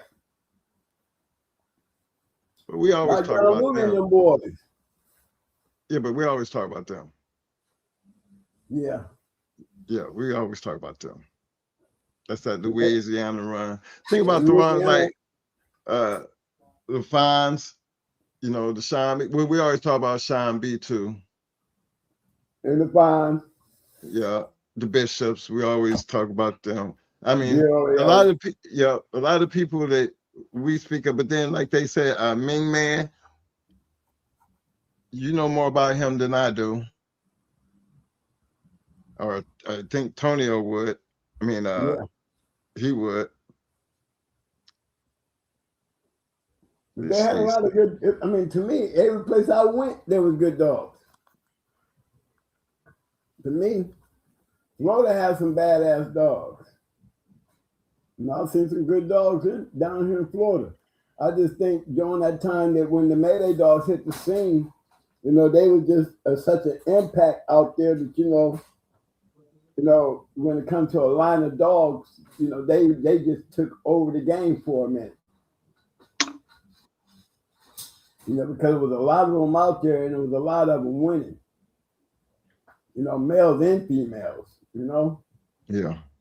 Hey, big shout out to Small Time Kennels. Big shout out to Fresh. I see you, fam. Fresh said R.I.P. Hogman Tony. Yeah, we got a room full of dog men in here. My man, William Turner said, Anthro, some great history and knowledge. Feels like you're on those trips with them when they talk. LOL. Had a couple litters. Yeah, I'm launching the chat. Yeah, there's a whole bunch of dog men up in this joint tonight because they're bringing up some names, man, that I'd be like, yeah. Now, we talk about them, but these boys right here, they know. Yeah, now Kennel was another one. That Miles Davis match was one of them great matches we saw that night outside of the Radar Martel. Tell me that wasn't a great match. Yeah. Yeah, that Miles Davis boy, he showed you what it takes to be a bulldog. Because boy, Vietnam definitely had a bad boy today that night. They definitely had a bad dog, and he could bite. Both dogs was biting both of them was biting hard as hell. It was just a matter of who's gonna bite down who, But shoot, that match right there was an ending career match for Miles Davis. Miles Davis could have went on to become a grand champion if he had made it through that match. He lived, but the damn dog broke his spleen, and he still pulled it off and won. But that was a great match. I have to say that was one of the great matches that I saw that, it was up in the air on who was going to win. Two great dog men in that box working their dogs like they was working on great handles, trying to get their advantage. Hey, it took the bulldog. It was Miles Davis was that bulldog. Definitely was a bulldog when he pulled that one off that night. I don't think there would have been no other dog that would have beat that dog except Miles Davis. Hey, your boy William Turner said he had dogs off of Tango Mo. Oh, size up. Yep.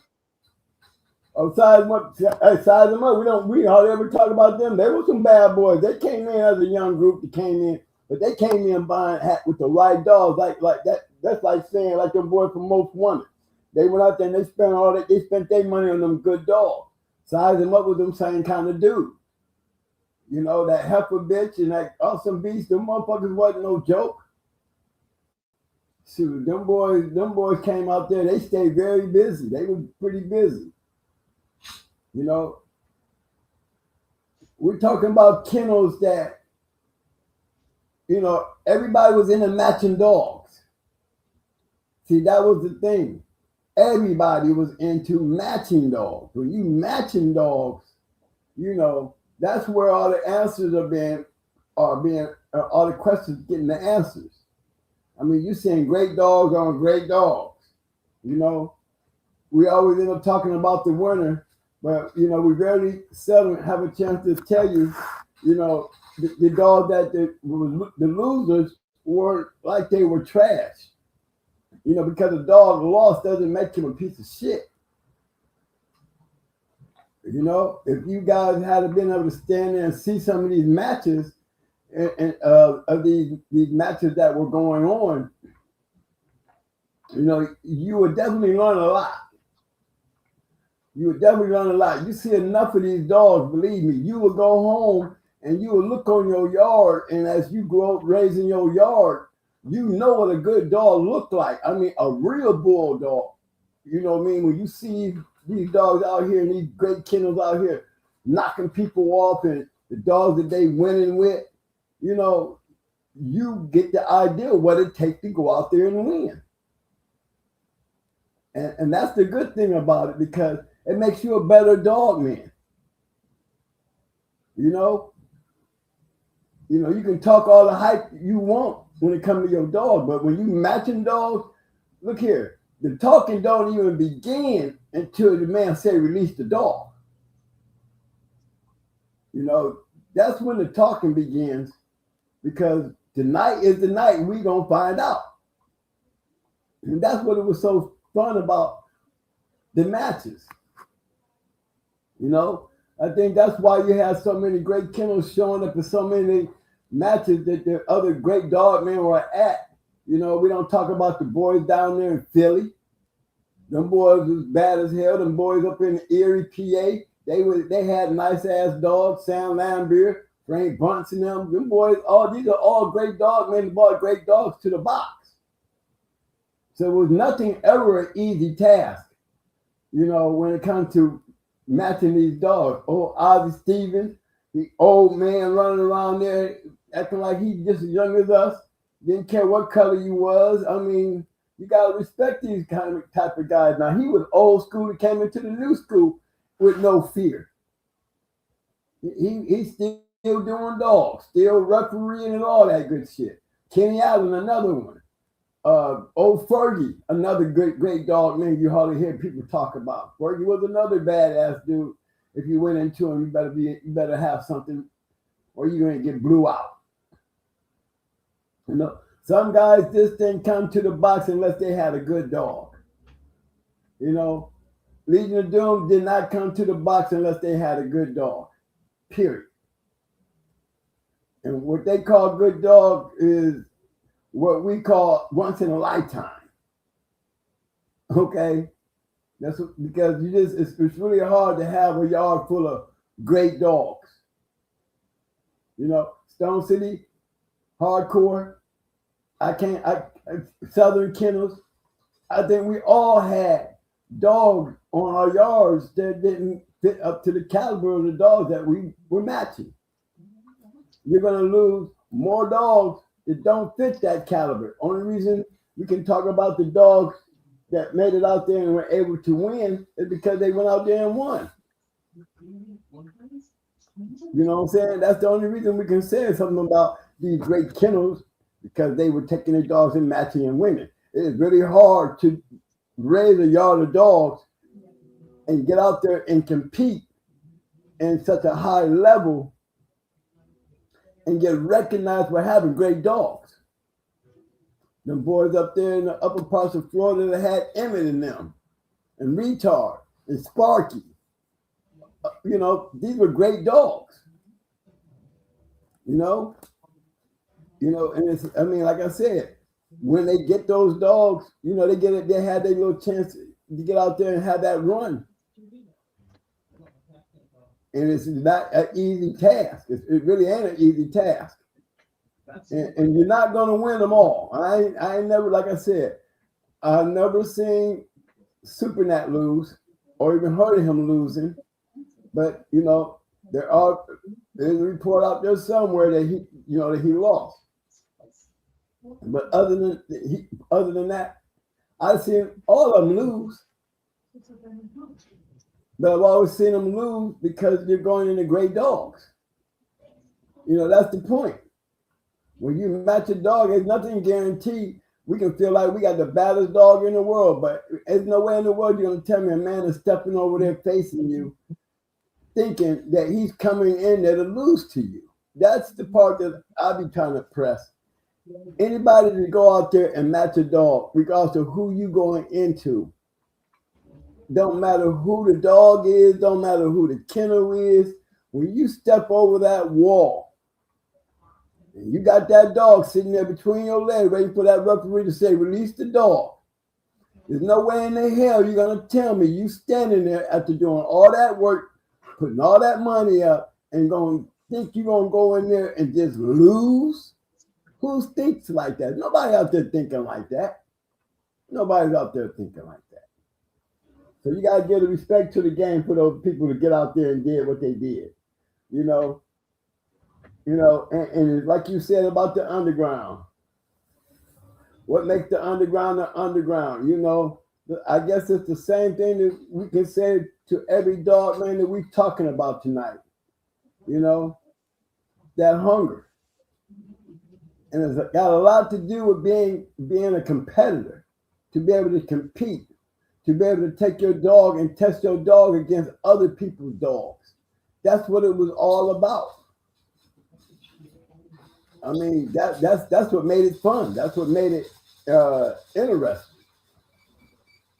But tonight, I wanted to go over something, you know, before we get off of here, because I want it to be a short night. Because I got a busy week coming up next week. I'm gonna be doing I'm gonna be in the hospital, so I want to just. Somebody was asking me about Jody's champion Red Pirate, and it's an interesting story because it kind of takes you back to Grand Champion Buck. You know, when Pat Patrick had Buck down as coming off a Golden Boy, you know, and then having to go back and get the true pedigree. Well, Red Pirate had 2 pedigrees. And if you think about it, you'd be wondering, well, you know what? It's funny that when we talk about the Red Pirate, he wasn't the only Hollandworth dog that had pedigree problems. Hollandworth Polly, she had a funny pedigree. You know, they had to change her pedigree. Some people thought, you know, Hollandworth Polly and Hollandworth Red Lady was the same dog. Well, they were the same dog, but if you look at it, Hollandworth Red Lady was not bred like Hollandworth Polly. Polly was Dolly's little man's sister. Hollandworth Red Lady was not bred like Dolly. And I wanted to go over that with y'all tonight, you know, because somebody was talking about Jody Red Pirate. He was another dog that was out of the Ohio area, you know, up there around the good dogs. You know, he was a great dog. And I've done a show already about, you know, Golden Boy line compared to the Buck line of dogs. And you can always tell a Buck dog. Not taking nothing away from Golden Boy. Get. You can't take nothing away from Golden Boy, but, you know, he was not, that line of dogs was not Grand Champion Buck dogs. You know, and when they did produce, they was producing going back into that red baby shit. You know, and yes, they did have good dogs. But Buck was definitely that producer. And you can just tell the little tater stuff was definitely different than the Maloney 2 shit. But hey, I wanted to go ahead and pull up this one, Mike. I wanted to get started on that. Cool? I think we're getting some sort of clarity and hopefully on exactly. Okay. Hold on, guys. How much clarity to get on the reasons I don't go out in here. We'll kind of investigate it. But we do know. Okay, so let me see if I can pull it up here. I'm trying to pull up Red Pirate right quick for you guys.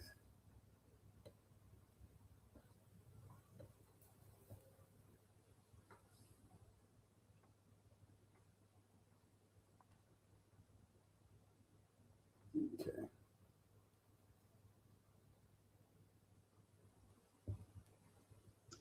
Big shout out to my man Anthro Bulldogology. He said, twins from Ohio, do you have any experience with Dr. Love and or Kingfish Kids art?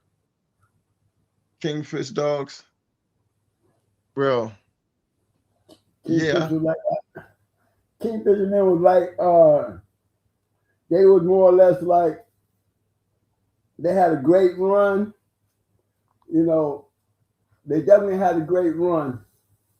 Glover and Stinson and them boys, they was on some shit. But the game changed. The game changed for a lot of dogs. Grand Champion Art, all them dogs, and all those great dogs running around, smashing shit. Kenny Gaines, those dogs were doing pretty good. But man, the game changed. The game changed. In them 80s, I would say around the 80s, the late 80s going into the 90s, there was a whole new line of dog men out there. I always call them the New Jacks because it was during the time that the growth of the crack cocaine thing was coming in. You know, and boys was out there buying dogs. They started competing. Competition started getting deep. People were spending money for good dogs. A lot of stuff was going on. And a lot of them old timers, you know, they'd be quick to tell you, you know, these little flashy little young men coming in here with these dogs, knocking their asses off. That's what it was. I think Johnny Hat and them had Johnny Hat and remember Catfish. They had a lot of them Kingfish dogs over there. Nah, they didn't. They had those Eli dogs. Catfish? Yeah, Catfish had his dogs were Eli. Okay. Mm-hmm. They didn't really have a lot of the Kingfish dogs. You know, the thing with Kingfish is when they were using Kingfish, they would bring Kingfish straight to champion bitches. You know, they did a lot of, you know, you gotta remember this was a circle. Stinson and Glover and them, they was in that old school group of guys with Captain America and Andre DeRoe, you know. They were almost like down south. They was just up north. Right, but they were up north, right. There weren't a lot of great black kennels out there. You know, the Bishop boys, because they were out there around that time, and Sean, he was like the young guy amongst all those giants. You know what I'm saying? When he came out, the Bulls dogs started. You know, they were really the first ones that really started making that run. You know, when they came out, started going through shit. Yeah, the Bulls dogs, they was like coming out there, starting to knock off a lot of them lines. You know, like Kenny Gaines, that Turtle Buster line, they couldn't hold up to them damn Bulls dogs. There's a lot of dogs that couldn't stand up to them. A lot of them art dogs couldn't stand up to them. A lot of them wins that them dogs was getting, these are the dogs they whooping. They whooping them old school dudes. So yeah, there was a changing of the guard. Nope, the Total Buster stuff started falling off. Literally, the Grand Champion Art stuff started falling off. You know, the Kingfish dogs started falling off. When the Red Boy and Bull dogs hit the scene, the game changed. The game changed, and there was a lot of young New Jacks. That's what I used to call it. I called them the New Jacks because it was young black guys who was starting to buy these dogs and starting to match these dogs. I mean, Yellow John dogs started coming out, them Red Boy dogs. They just put a flip on the game. You know, and they literally started taking over. And that's where it changed that. That's why you don't hear too much about Kingfish anymore. You don't hear too much about the Total Buster dogs anymore, or Grand Champion Art dogs. You know, and Art was putting a lot of good dogs down. You know, you gotta look at it and say, well, what changed? Well, when you got a overabundance of young guys coming into the game with these badass dogs, you ain't producing enough shit on your yard to come out there and offset that shit that they coming with. That's what it was. Now you got these new names, you know what I'm saying? Like McNasty, you know what I mean? And them boys up in Detroit. There was a lot of them up in Detroit. A lot of them was up there in Ohio. Loctite. These are those New Jacks that I'm speaking on. These guys were literally coming out, bringing a whole new thing to the game. You know, a whole new era has become. You know, brought a whole new era to the game. And you know, out go the old and here come the new. And they were doing them in really big numbers, real big numbers. Okay, guys, hold on, I'm texting.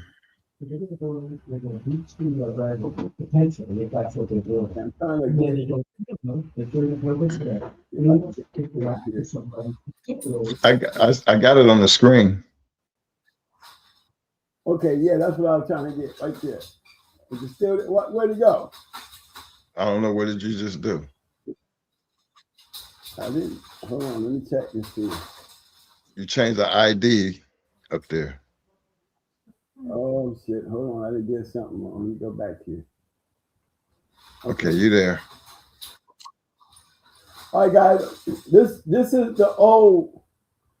This is the old way. Now let me give you a little insight on Joe D's pirate dog. Mr. Hollandworth got sick. He had cancer. He got up with Ed from Wildside Kennels. Wildside bought the Hollandworth dogs out. He bought Mr. Hollandworth, he bought all the dogs. And one of the little situations, as the story goes, on Peppermint Patty. Okay? When Peppermint Patty, it was a story that came out that Hollandworth didn't want nobody to know who her true sire was. So the deal he made was, you know, he would let him register, he would let Ed register Patty, but he didn't want to give you the real breeding to Patty. You know, beside the Patty, they wanted to keep it as Garner's Patty.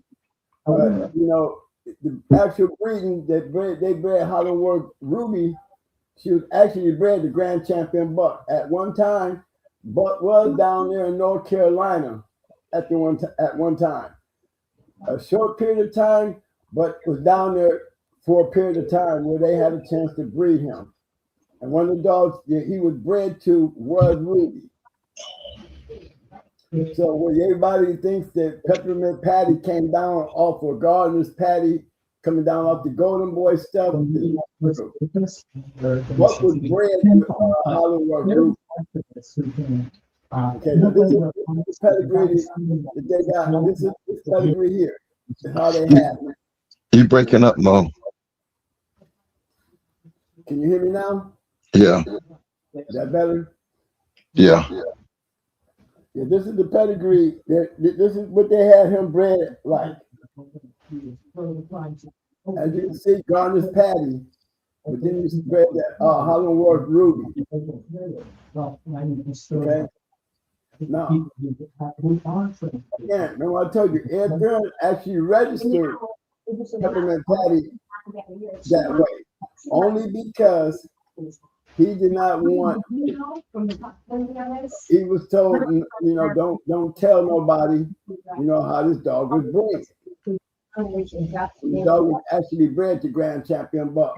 Whatever their problem was with whatever problem that he had with STP, you know, whatever it was, you know. I don't think he didn't want Mr. Hollandworth to know about that breeding, or Mr. Hollandworth didn't want nobody to know that, you know, whatever the argument or problem was, that Buck was bred to Ruby. But he did promise the man that he would go ahead and register her without putting Buck's name as father. Now, later on down the line, Mike, you hear your TV in the background. It ain't my TV because I ain't in with no TV. Okay, well, I ain't want no TV either. Yeah, I hear background. Okay. But yeah, this is the breeding that they actually had. Okay, and then there's another one. I'll go to that. I'll come to that one next. There's another one. We're dealing with the same situation, but also during that time, I'm going to show you another pedigree when they did change it to Buck.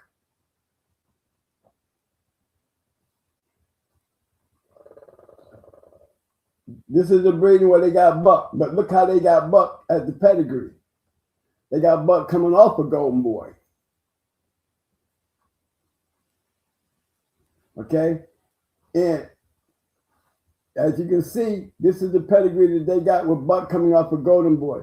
Now, this is during the time that Pat Patrick had Buck coming down off a Golden Boy. Why did he have it like that? Because at the time, Bolio was a stolen dog. And he was registering a lot of those dogs that he had coming down off of Bolio. He was giving them different pedigrees because he didn't want nobody to know Bolio was the sire because he was a stolen dog. And you heard the story where he called John Bemis and told John Bemis that wasn't Buck's real pedigree. And he actually gave him the pedigree of Grand Champion Buck. Okay, but even in this pedigree here that you're looking at, that is not the right pedigree. This pedigree right here is the actual true pedigree to how Red Pirate was actually bred. This is his true pedigree.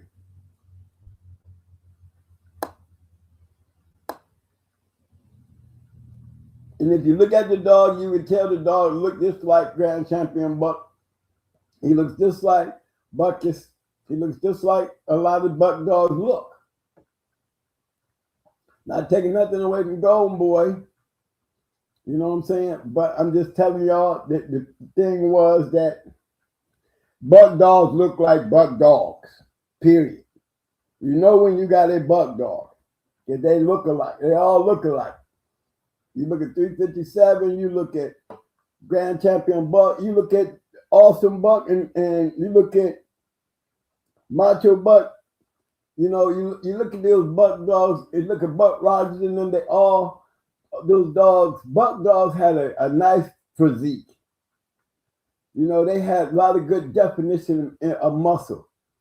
You know, you can put one in shape and you can just see the athleticism. You know, they had athletic bodies. They had warrior bodies that you can pump up. You can pump those dogs up and we put them in shape.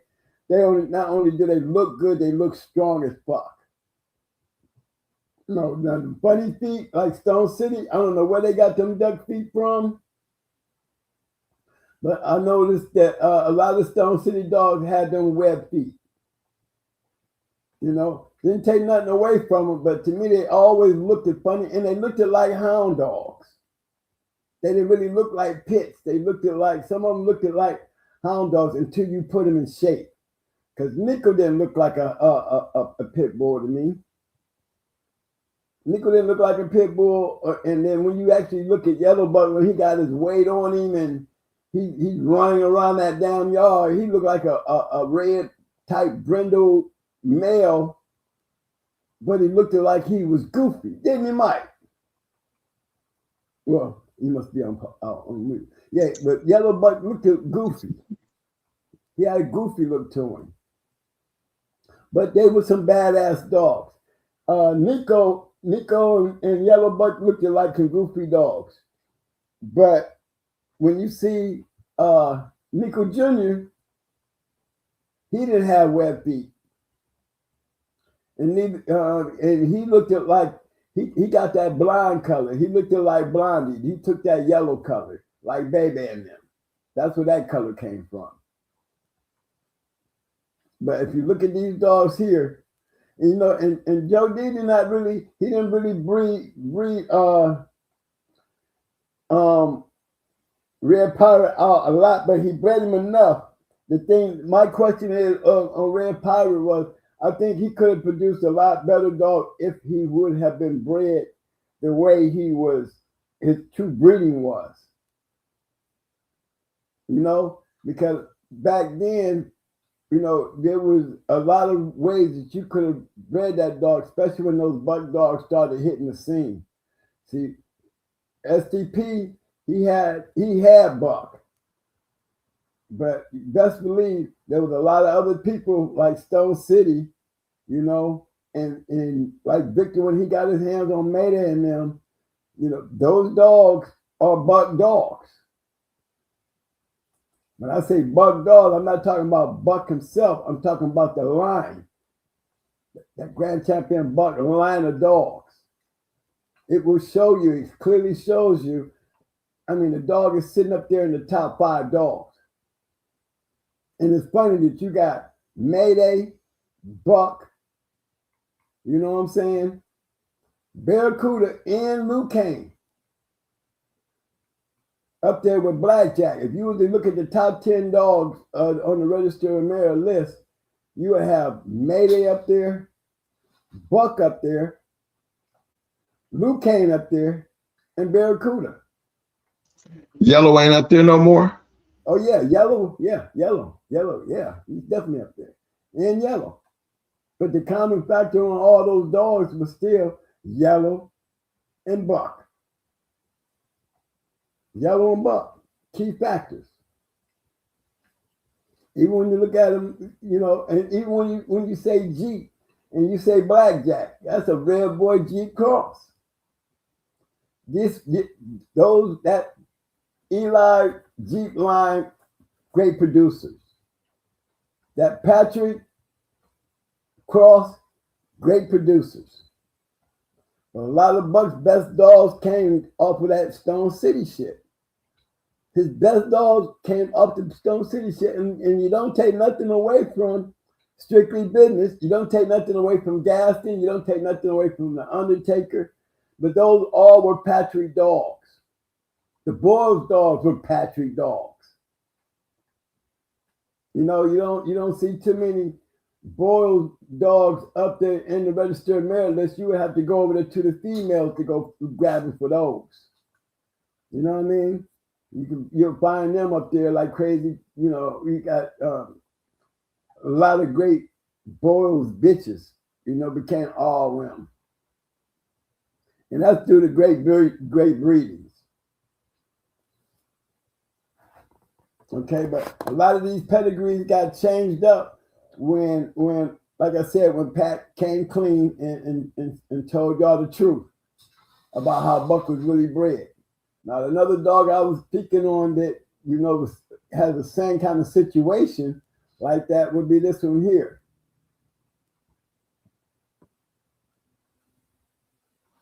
Okay, this is Champion Twisted Pedigree. If you notice, look at the bottom where it says Hollandworth Red Lady. See, Hollandworth Red Lady is almost bred like Peppermint Patty. But this is not his true pedigree. See, this pedigree had to get changed too. So now we talking about two Hollandworth dogs whose pedigrees had to be changed based on they're not the right pedigree. Hollandworth Red Lady was not, Bud Dry was not bred to Hollandworth Red Lady. She was actually bred to Hollandworth Polly, Dolly's little mate's sister. Yes, she is a registered mare too. But it wasn't Hollandworth Red Lady, and she wasn't bred that way. She was bred, this is her true pedigree. This is Twisted's true pedigree.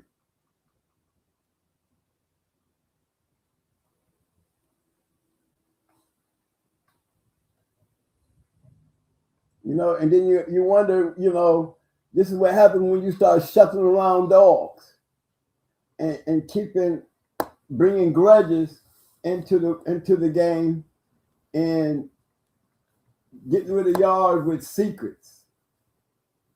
You know, dogs are gone, yet you holding a secret.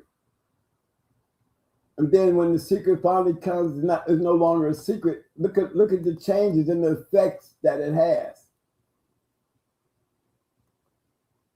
You know, look, all these years later, you know, I look at it in my own case when I say I look at little Mayday over there being bred as Kunta as a Boyles dog, and then you wonder why he couldn't produce. Well, he produced some decent dogs, but not like he could have produced over here on our yard like Sassy Girl was producing. Remember, Sassy Girl was off a little Mayday. Sassy Girl produced way better dogs than what Kunta ever produced. Why? Because we would breed her the way she was bred.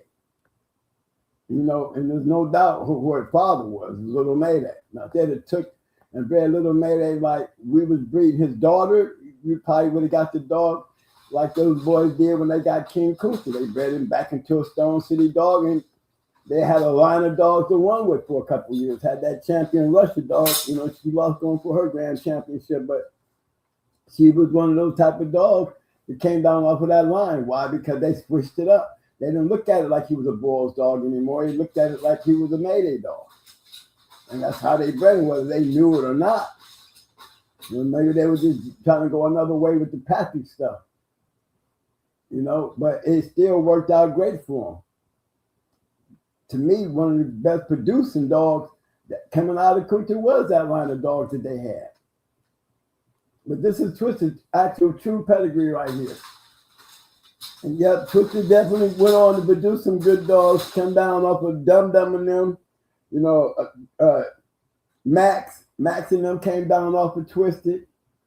The shit and them came down off of Twisted. Twisted Nico came down off of Twisted. And Twisted was taken when Dade County had banned pit bulls in Dade County.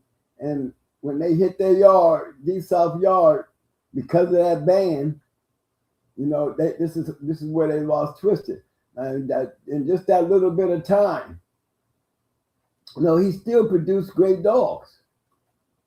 So you can just imagine if they hadn't never got their hands on it, he probably would have been just as good as a producer because he had all the right stuff in him.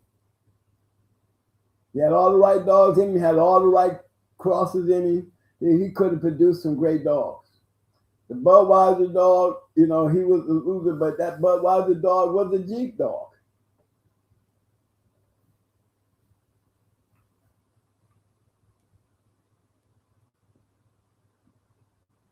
Hold on, guys. I pushed on the Jeep. Both A-Cars Bud Dry. Have anybody been noticing how slow pairs online been running? Maybe they need to tighten up their systems. But look at that. That's the Jeep that's in Twisted. Not all Mayday. That's for damn sure. Just looking at that right there, it can tell you it's not all Mayday. We see a lot of Jeep Rascal crossing. And anytime you throw yellow in there with the Jeep stuff, that's like we can sit there and say that about hardcore. Remember, we can say that about Stone City and Miss Nico. Nico was a Jeep bitch. Bred into the same type of dogs. Produced great dogs. You know what I mean? But we still talking about them top 5 dogs. Now, guess what we're starting to see? And I'm starting to see pedigrees with Mayday being crossed with not only Jeep dogs, they're adding the Garner dogs to them. And I've seen some damn good ones. They're putting like that Tramp Red Boy dog that Tom had over there. He produced that Casanova dog. They got that stuff in them. That old Tramp, that Gardner's Tramp Red Boy. That St. Benedict's Bailey. They crossed him with some, that's what champion Buddy Love was. He had that cross where they're taking the Garner dogs, crossing them in the Red Boy dogs. They're coming out very aggressive, very rough. Jeep was already a high, strong, dry dog. Now you're taking the Frisco stuff, China Man, whatever you want to call it, and they're crossing them back into these Red Boy dogs and getting good results. I'm seeing Mayday dogs crossed into these Garner dogs, coming out with some damn good ones. I tell you, have a little sprinkle of Jeep in there if you want to see some real shit, though. You give me a little sprinkle of Jeep in there, you're going to see something even a little better. You can't go, don't get away from Jeep. Jeep he's always got the magic potion if you got the right Jeep dog. Whether it come by way of tab or anything coming down off that string, that St. Benedict's Bailey, you take that Sammy Arab stuff, you want to cross some of that into some Jeep dogs, start crossing some of that stuff with that Garner stuff. Start crossing some of that stuff with some of that Buck stuff. You're going to see a good line of dogs, okay? It's a fact that the line works. It works. And these are just some of the examples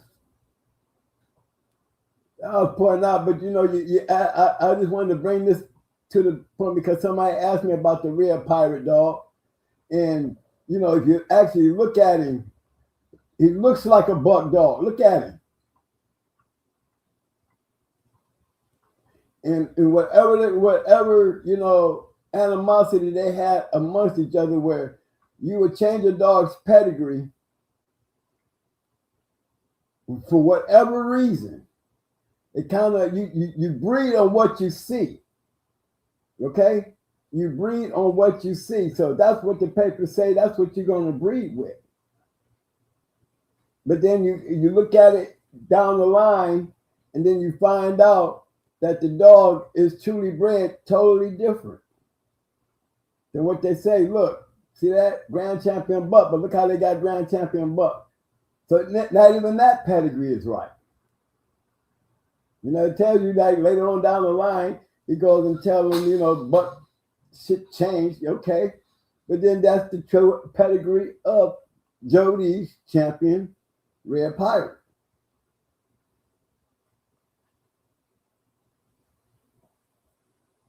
You know? Now, if they had been breeding him like that, he probably would have had just as many great dogs produced as Mayday if they had bred him that way. You know, a lot of guys was breeding to the Maloney's too stuff, you know, not taking nothing away from the dogs, but I'm keeping it real with you. Golden Boy was not grand champion buck, period. He just wasn't. I liked the device grip stuff, but the device grip stuff wasn't the Mayday stuff. And the dog that you got with the vice grip dog, guess what? They were always being bred into the Mayday dog to be worth a damn. They all had Hollingsworth in them. They all had Patrick in them. My thing is, I would have liked to see more Mayday dogs bred into some of them real Bulls dogs, like those Bumpus dogs. You know what I'm saying? Them Black Pass dogs. The true Patrick dogs, you know what I'm saying? I would have loved to see that. Now, Gameville did it. Gameville did it when they started crossing they dogs into the going hard dogs into the back tube stuff. You know what I mean? But then I noticed when, even in that sense right there, one of the better dogs was when they added Kunta to the equation. Not knowing that Kunta was Little Mayday. So when you go looking at it and say, why did they shit work when everybody else couldn't seem to click with it? Because when you add Kunta to it, you are adding Mayday on top of some Mayday stuff that's already down there, that's at the bottom. So that little Doc dog that they had, you know, they had a dog named Doc, NEP's Doc, was a great producing dog from them that came down off of Kunta. Why did it work over there with them? It's because they were already bringing him back into dogs that he actually came from. Remember, you actually, if you look at it, the way they bred him, you know, you look at the pedigrees now, you be like, damn, you know, because it worked because you changed one little thing, just like with Red Lady being Polly, just like Patty being grand champion buck. You get a better understanding of why it worked compared to, you know, looking at it the way it used to be bred and then wondering why you can't get it no other way. You know, when you go taking another dog other than Red Pirate and try to do it, it's not working. You know, the vice grip dogs did not give us the same numbers that the Mayday dogs were giving us. And, you know, like I said, California Jack had a chance to get Mayday in them, and he didn't want no yellow dogs. That's why he looked over Mayday in them. And he stuck with the Patrick dogs. You know? But when Victor got him, you see what, you know, what history speaks for itself. You see the buck dog and cross with the yellow stuff, you know, has been a working aspect through the years. Gaston, Undertaker, you know, Strictly Business, Going Hard, you know, all of them. Yeah, I can even say Stone, Hardcore. When they started crossing the hardcore dogs and the Stone City dogs, they got good results. You started crossing the hardcore dogs into the Mayday dogs, you were getting good results. Because they all come from a strong all-rim line of genetics. They had a lot of all-one genetics in their pedigree. You know, Red Pirate, they say was an all-one. That I have not been confirmed that he was old enough back then that, you know, that if he was to make the registered merit list, it wouldn't be no reason why he shouldn't have on the part of the registered merit list, because a lot of those matches back then were being recorded. You know, it's hard to bring up dogs coming off of dogs that's on the all-M list, and then you got some dogs that's not on there, you know, but they still got their championship image on them. You know, and it's hard to go back and say, well, why would this dog be a registered male if he wasn't a registered male back then? And back then, male could only had to have 3 champions to be a registered male. You record those type of matches, you know what I mean? To get those dogs, there's a lot of dogs on the registered male list that had 3 points because they had 3 champions. The rule changed and they took the males up to 4, you know what I mean? And left the females at 3. But this another prime example. Look, we got a basic boiled cross into a buck cross. All of it coming down off a boy Bob. You know what I mean? That's the key factor into them producing lines of dogs. And that Arizona cold dog. You know, that's a damn near buck dog right there. You know what I'm saying?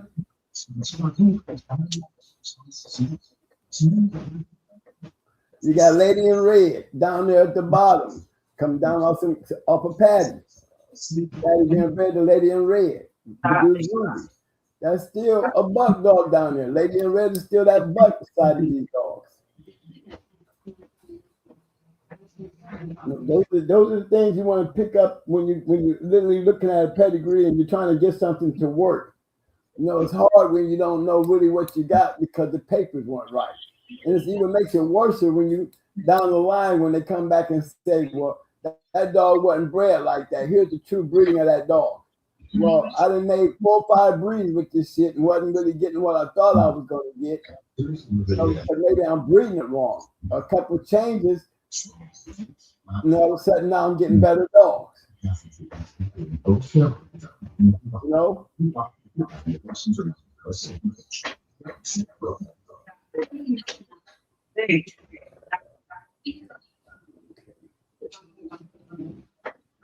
Yeah, that's one of those things that I was thinking on. Now, if anybody else know the pedigree, you know that out there that they changed, because there's probably more than that out there. You know what I mean? There's a lot of pedigrees out there. Oh my God. A lot of pedigrees out there where, you know, guys made changes to pedigrees and or didn't tell you the right pedigree, or if I was like Maurice Carver, I wouldn't give a fuck what Maurice Carver would have gave me. The pedigree might not have been right. You know, it might. Joe, I know that's your TV. I just muted you. You know, a lot of those pedigrees out there, guys, we don't know what we're getting. You know, but it makes it even harder when you ain't getting shit. You know, you're looking at a great pedigree and then you wonder, is this the right pedigree? Because why am I not getting shit? And maybe you're getting something, but not enough to put you over into that category of greatness. You know, sometimes, you know, and I always say, if you go back and look at those top 5 dogs, and then you step over there and look at the honey bunch and awesome baby, then the dogs just under them and look at their pedigrees, knowing, you know, there's not a lot of great females out there. We just had to show only 5 females ever made titles, you know, and they didn't really put, you know, they were champions that made it a registered merit list. So we know that we ain't got a lot of great producing females that are champions. So why would we change that way of thinking now? So, I mean, my lesson to you guys was, don't look for a great match bitch to become, you know, it's very seldom that a great match bitch becomes a great producer. You know, and she better have some all whim in her makeup to be able to do that. You know, because when the bitches that did make it, like they finally did get a grand champion, them boys, them DDK boys that had that red bitch, you know, she made registered merit and she was a grand champion, but the dog had a whole list of damn registered merits behind her. It would be no doubt when you got a bitch that's coming down, a grand champion with many registered merit dogs that was in that bitch, you know she had a registered merit trait. And then I think we have another grand champion bitch on there. You know, that you look at her pedigree, like the last show, you look at her pedigree, she had that registered merit trait. Awesome Baby, Cold Bitch, she had a registered merit trait. Honey Bunch, registered merit trait. So it's easy to make a dog a female registered merit, and she don't have to be a champion by breeding her to a dog that carries registered merit trait. Any breeder who bred their dog to a dog that carries registered merit trait or a game performance bulldog that have registered merit traits usually made that bitch a registered merit. A lot of bitches that made registered merit out there because the breeder himself put themselves in a great position to make their bitch a registered merit. It ain't the fact that the bitch didn't have it in her. It's the fact that the breeder made the right breeding to make his bitch a registered merit. And there's not a whole lot of registered merit bitches out there compared to the males that made registered merit, because you got a bunch of males that you can breed a bunch of males to a bunch of bitches and have a bunch of puppies. So the chances of these males making registered merit, that's why they brought the numbers up to 4, because they're not putting in the work of having puppies. All they're doing is studying out. It's the breeders who make the factors. It's the breeders who makes the difference. It's just, how are you breeding your bitch? And like I said, I ain't never yet seen a pretty pedigree, and all the damn champions that we done had on this show. 98% of the time, these dogs, you can look at their pedigree and can tell why this dog was a winner. See, that's why I like pulling up pedigrees and showing you guys, because I like nailing it. I keep punching that and keep telling you guys over and over and over. As breeders, stop looking at the paper. If you're going to look at the paper, if I'm going to breed my bitch to something, I'm going to breed my bitch to something that's proven. I damn how he bred. I need to breed. I don't care where I got to go or who I got to talk to. But back then, I wanted to breed to a winning, performing dog that genetically I can look at his pedigree and know why he was a winner. You know, just like us decide to breed Red Ace to Mayday. We ain't got no buck in her pedigree nowhere. None. So why was I stuck on breeding to Mayday? Because I saw Mayday. And he had yellow in him. That's all I needed. I didn't know too much about the Patrick. I knew enough about the Patrick because I knew Stone City before I knew Victor. See, I knew Stone City, and I was looking at their dogs, Nico Jr., Yellow Buck, I think his dog name was Luger.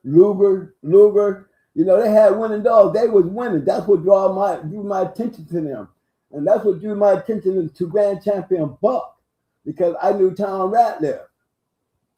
You know, Ratliff was one, you know, and the Gaston dogs. I'm looking at them, and then as I'm getting more out there in the game, I'm seeing Strictly Business and the way they was using them. I'm watching the way the Boyles dogs was winning. I'm looking at what's the common factor in there? The Patrick dog. What's Patrick dog? You don't see no golden boy and no Patrick dog and no Boyle's dog. You don't see no Patrick dog and no Boyle's dog.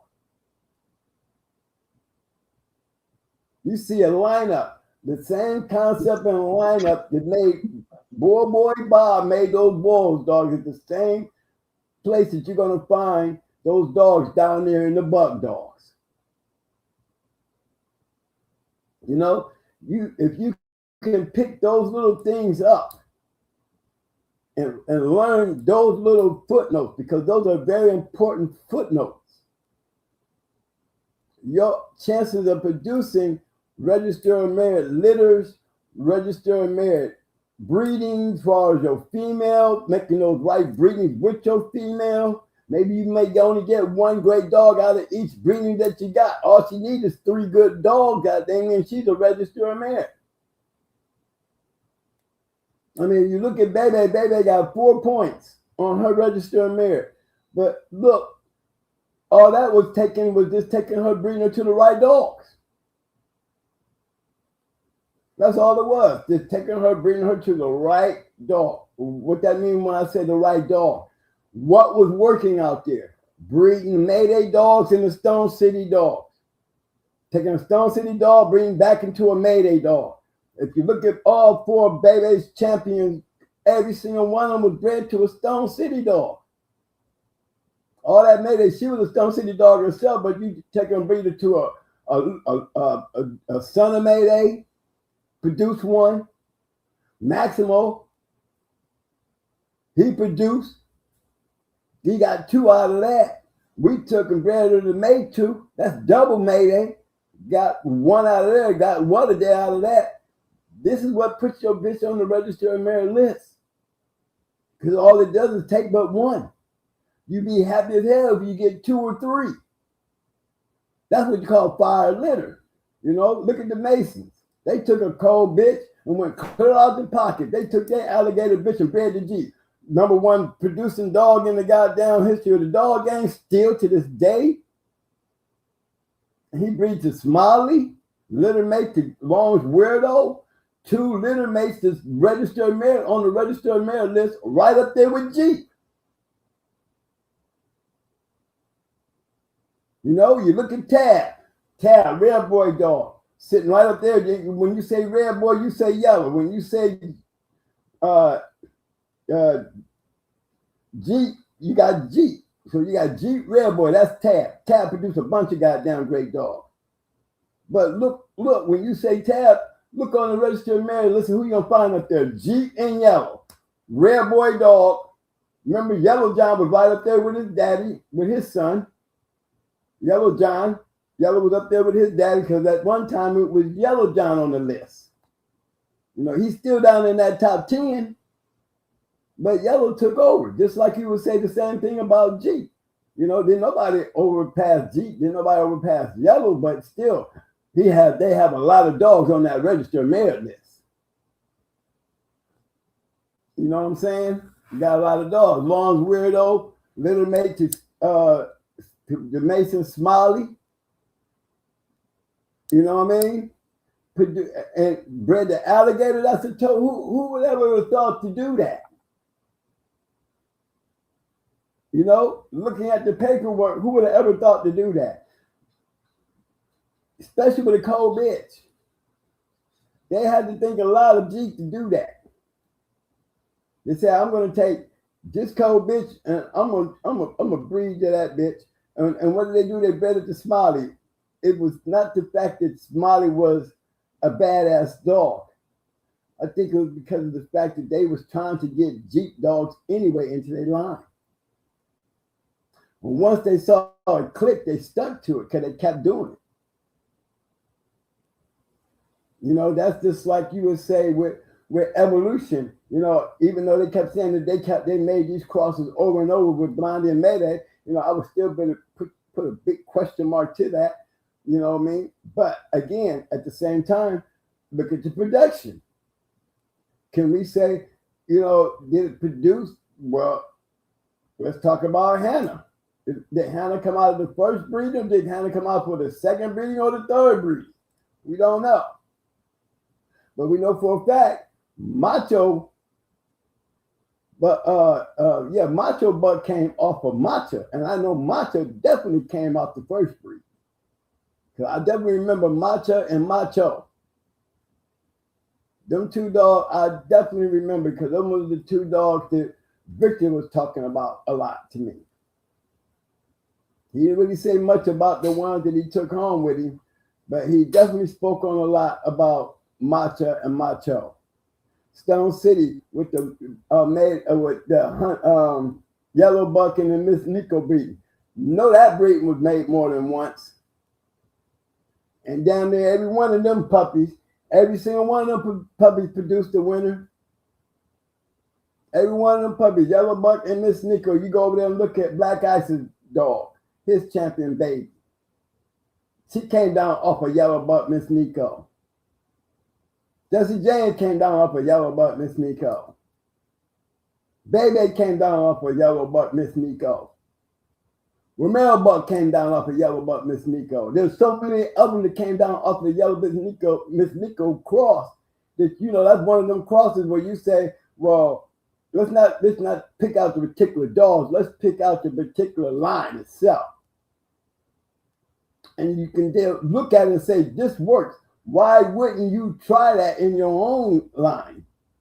If you're dealing with those type of dogs, you have to take what you're using and find out what's really working that really makes that shit work. That's why, you know, Buster Brown, you know, the Strictly Business, you know, I wouldn't call them great breeders, but they were decent breeders because they had the right dog. You know, me, I would have been taking Buster Brown and where they was at, I would have been bringing Buster Brown and all them Stone City bitches. If I'd have been able to get me a Buster Brown dog, I would have been crossing all that shit in the Mayday, Stone City. I would have been doing all that evolution. I've been crossing that shit to all that shit. Goddamn Super Kennel buckets. I'd have been crossing all that Buster Brown shit. I'd have been down there with buckets, Mayday, Nico. I've been bringing them dogs to all that shit. You know, Awesome Bees and them, they got away from it. Remember, they still cross Awesome Bees and them. They got Eli in them. So we know that Eli cross work because we got it in Mayday. We got to remember Jeep is a Eli dog.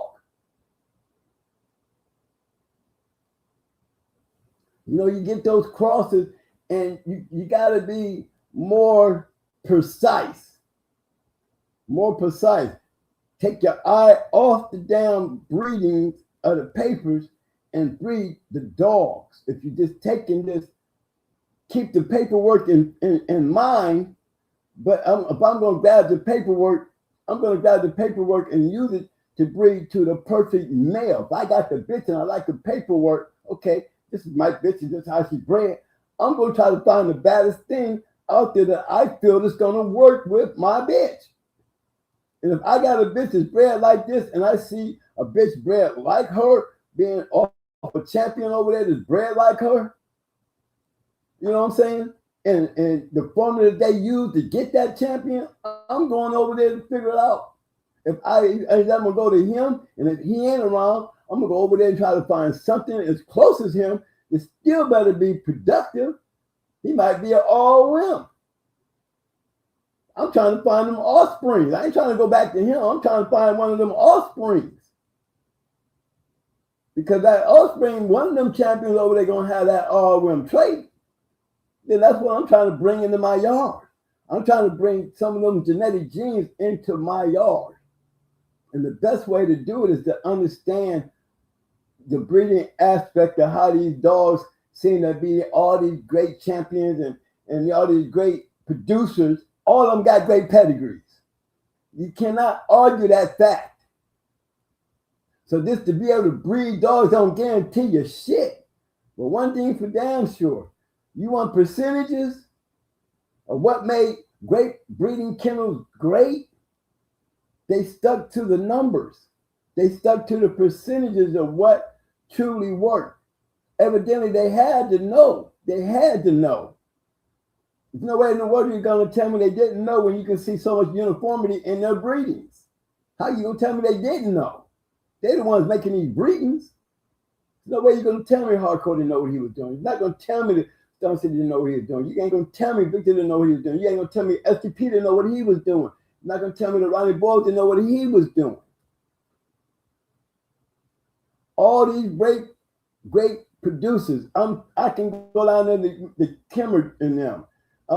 J-Bo, and the way he talks about how he bred. They breed the same way. They looking for certain things that's going to give them a better percentage or a bigger chance, a higher percentage of a chance to take out a working dog. A dog that can go out and compete. This is how it was back then. If you're breeding and you're getting competing dogs and you're competing with them and they're winning, we're going to be talking about you. We're going to talk about you, regardless of what line it is. It could be DSK. Look at DSK. Look at Mad Period with the Gage stuff. Gage Jr., you know what I'm saying? On top of the DSK. There's no way in the world you're going to tell me that man didn't know what he was doing. You're not going to tell me the DSK and them did not know what they were doing. Lord knows when you started taking the Banjo dogs and crossing them into Boyle's dogs, when you're taking Banjo dogs and I see Banjo dogs being bred into Mayday dogs, I'm seeing winners. Can't tell me that they're just doing that. They're not doing that. They see something happened, something clicked. Now you got a trend of people jumping on that bandwagon and mixing that shit. They're taking heavy Mayday dogs and they're crossing them into DSK dogs. Bad enough, you're talking about some rough ass dogs, but now you adding two rough ass lines of dogs that can produce killers together. You're supposed to see the work. I don't want the brother. I want the one that I don't need the brother. I need the damn one who did that shit. I don't want to breed to the brother. You know what I mean? I want to breed to the brother. I want to breed to the one who went out there and got the title. If it may cost me more, but that's okay. It's worth the investment. If I'm gonna buy a pup, I want to buy a pup off a champion, and it needs to be a champion coming down off a production with IC registered merits in there. This is a line that's working because they're carrying the genetic of a registered merit trait. That means that dog line has the ability to reproduce itself over and over and over. That's what I'm trying to breed to. That's what I'm trying to inject into my line of dogs. But it's bad when you got fucked up papers. You know, a lot of dogs probably got credit for being great producers like Buck.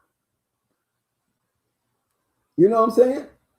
You go back and look on Buck's pedigree and look at the Golden Boy stuff, and then you get your mind tied up into the Golden Boy stuff. But go do some homework and somebody tell me if I'm lying. Go back and you compare Buck to Golden Boy. There's no way in the hell you're going to tell me, because Golden Boy is not on that registered merit list. Golden Boy did not produce nothing that's standing nowhere close to goddamn Buck.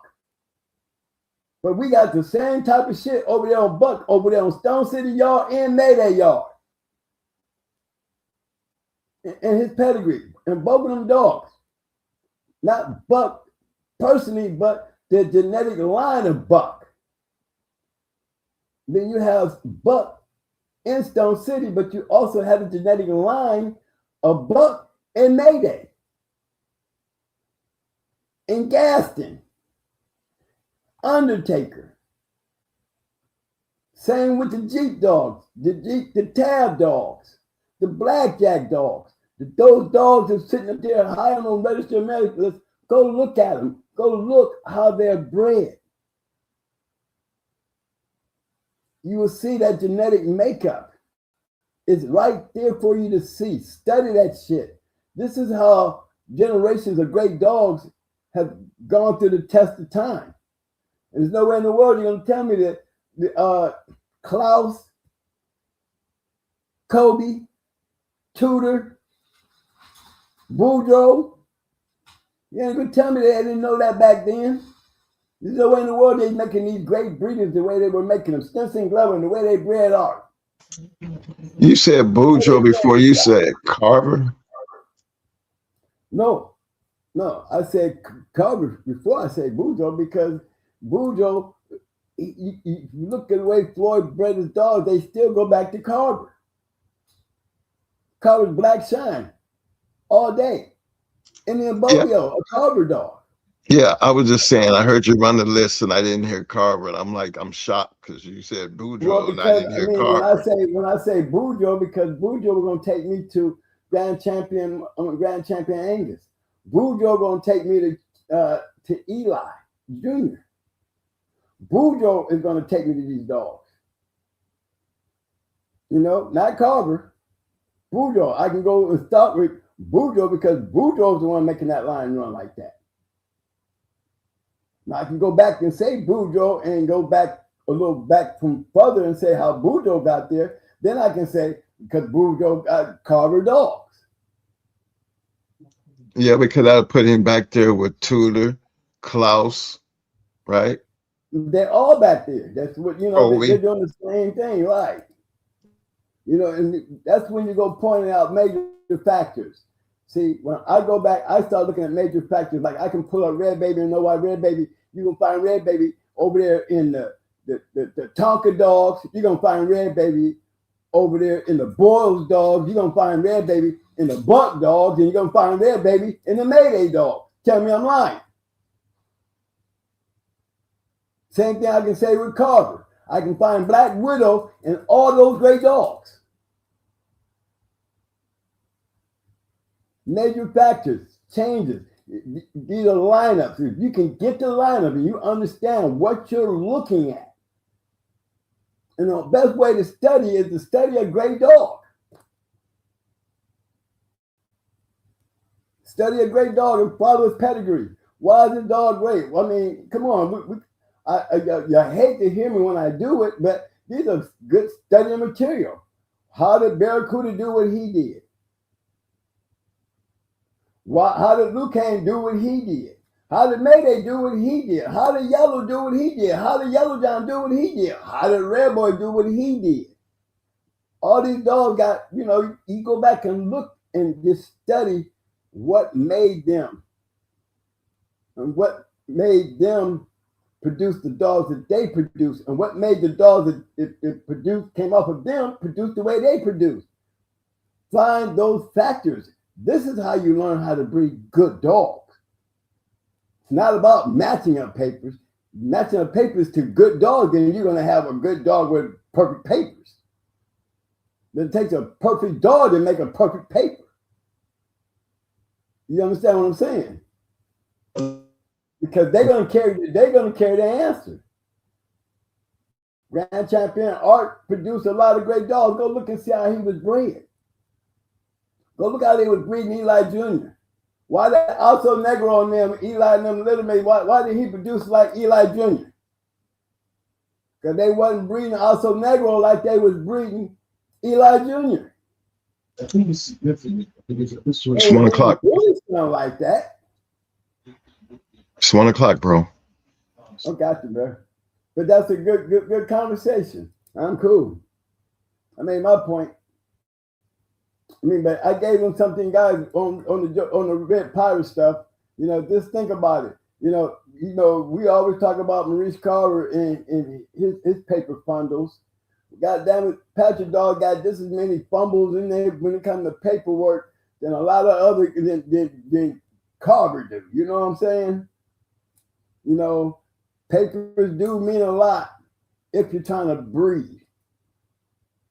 You know, sometimes you have to just look at the dogs and understand. You can almost tell when there's something wrong in a pedigree. You can almost tell when there's something wrong in the pedigree, because I got a great dog over here that's bred like this.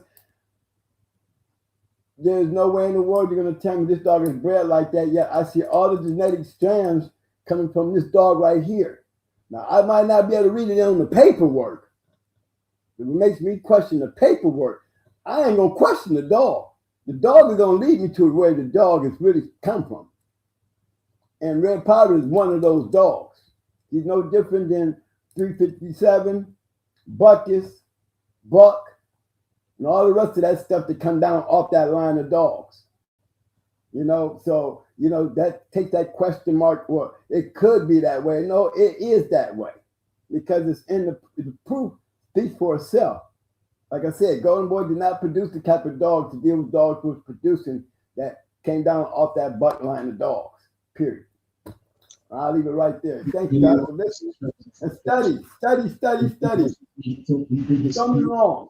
If you're paying attention and do like I'm telling you to do, study, you'll see what I'm talking about. This is how you produce great dogs. It's on you, Mike. Appreciate that. Well, that just takes me back to what my conversation was anyway, because probably a lot of this shit just go over a lot of the people's heads who have never done it.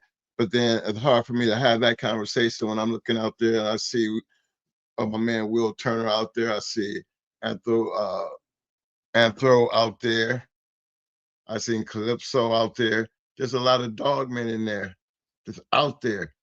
And so the conversation is a little bit more where they understand it, where there's other people that I don't see out there that some of this shit just go over their head, because a lot of these guys that I'm sitting here looking at tonight, they've had dogs. They had dogs off of these dogs. And let me tell you something, man. ROM and champion and grand champion back in my day, the only way that only way you're going to get them titles is you're going to have to earn them. So that means these are in working dog man's hands. So when we speak of this type of shit and bring it to your attention, and then you see, based on the evidence of what the men is in the damn Shark Tank, look at what they're saying. These men have hands-on experience with these kind of dogs. You know? But then again, not everybody has to get to that top of that list. It's never about getting to the top of the list. I see my man, Mr. Turner, Will over there hanging out with my man, Sean B. I know Sean B, but I don't know Will.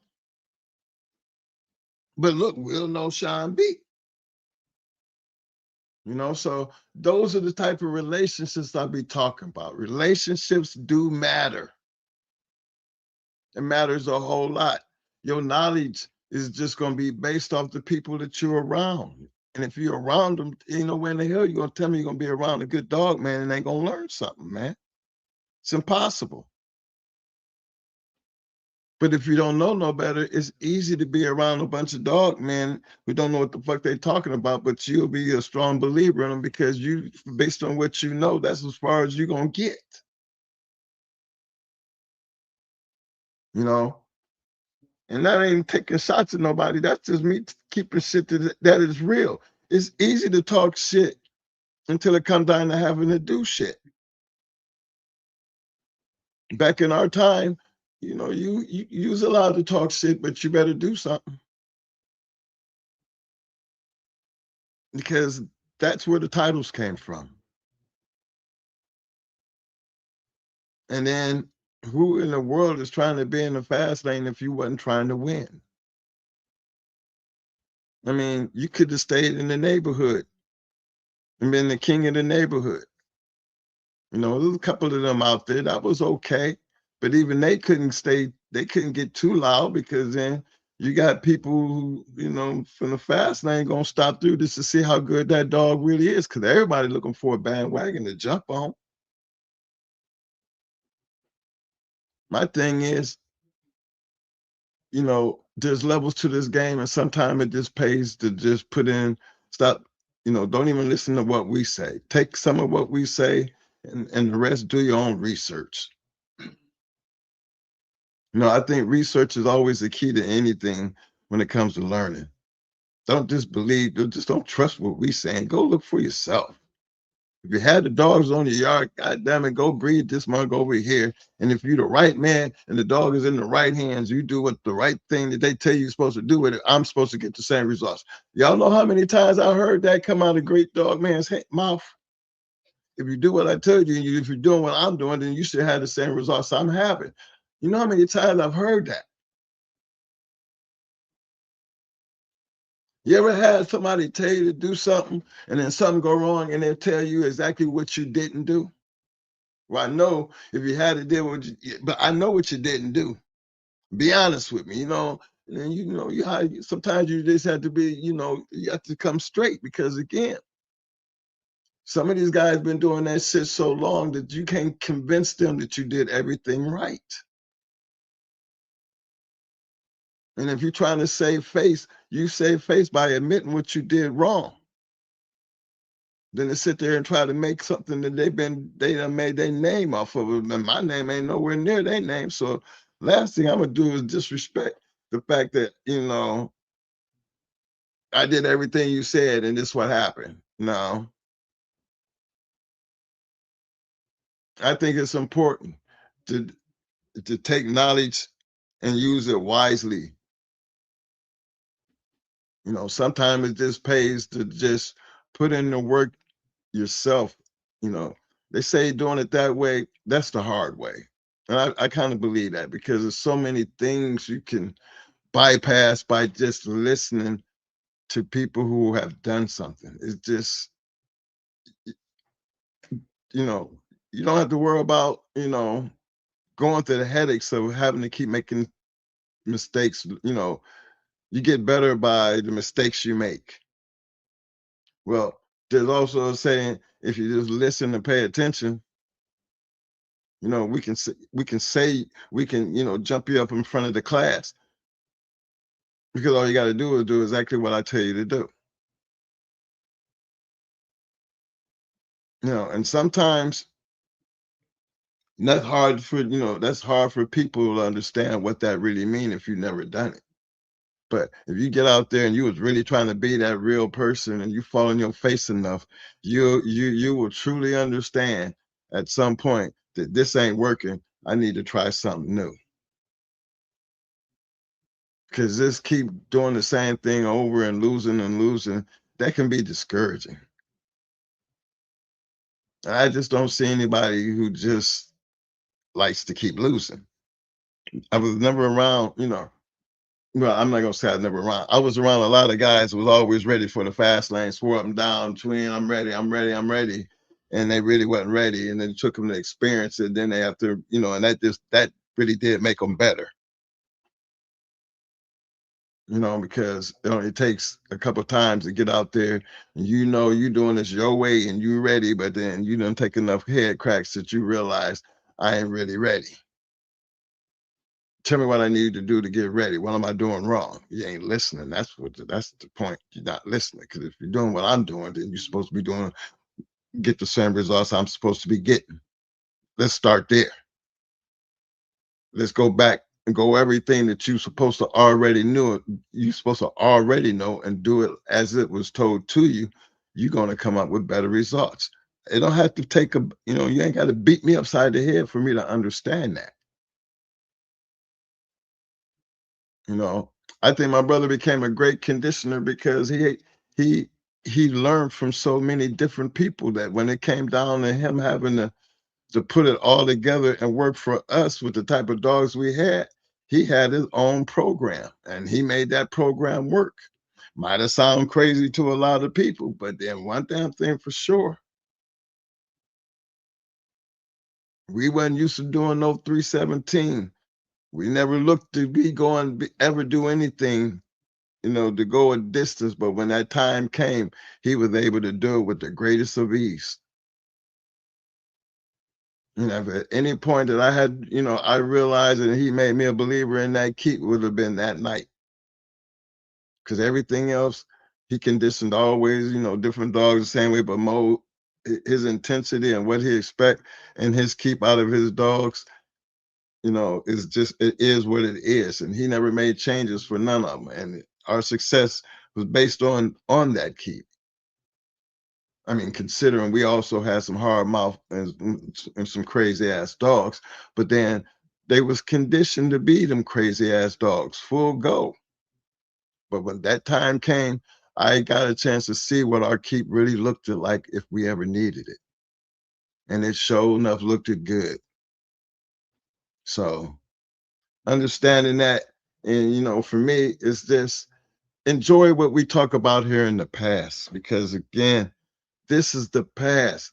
Any and everything that we talk about at some point, somewhere, people got receipts. I got a chance to hear a whole lot of dog men that I have names that I haven't heard, and to see other people that know these guys. And for the people who know us and hear how we talk about certain people and hold them in high regards, because them people played a major part in our experience in the game. They really did. And if you might not have heard about some of these people, but then some of these people, they did exist, and they do their roses. And that's why we talk about some of them, because I feel like, and I know my brother feels like, that they deserve their roses. And then, that's our thing.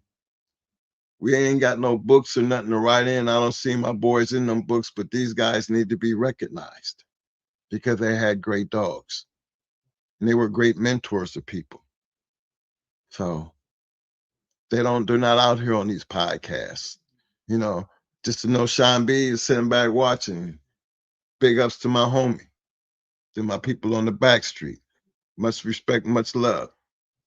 So understanding, you know, my point of view of why I be kind of being like, fellas, there's not too many people who can sit here and do this.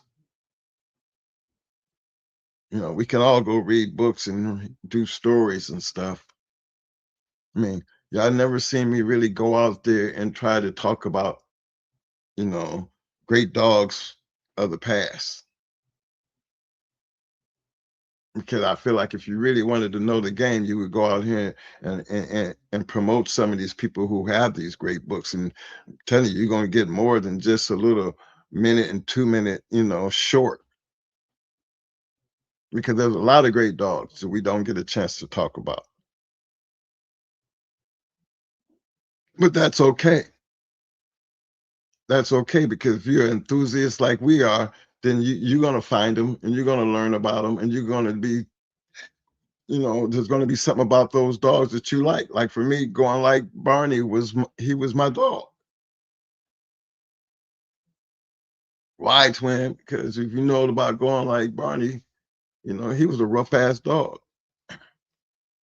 I like it going like Barney, and I like it Searchy Jeff. Those was real old dogs, fellas.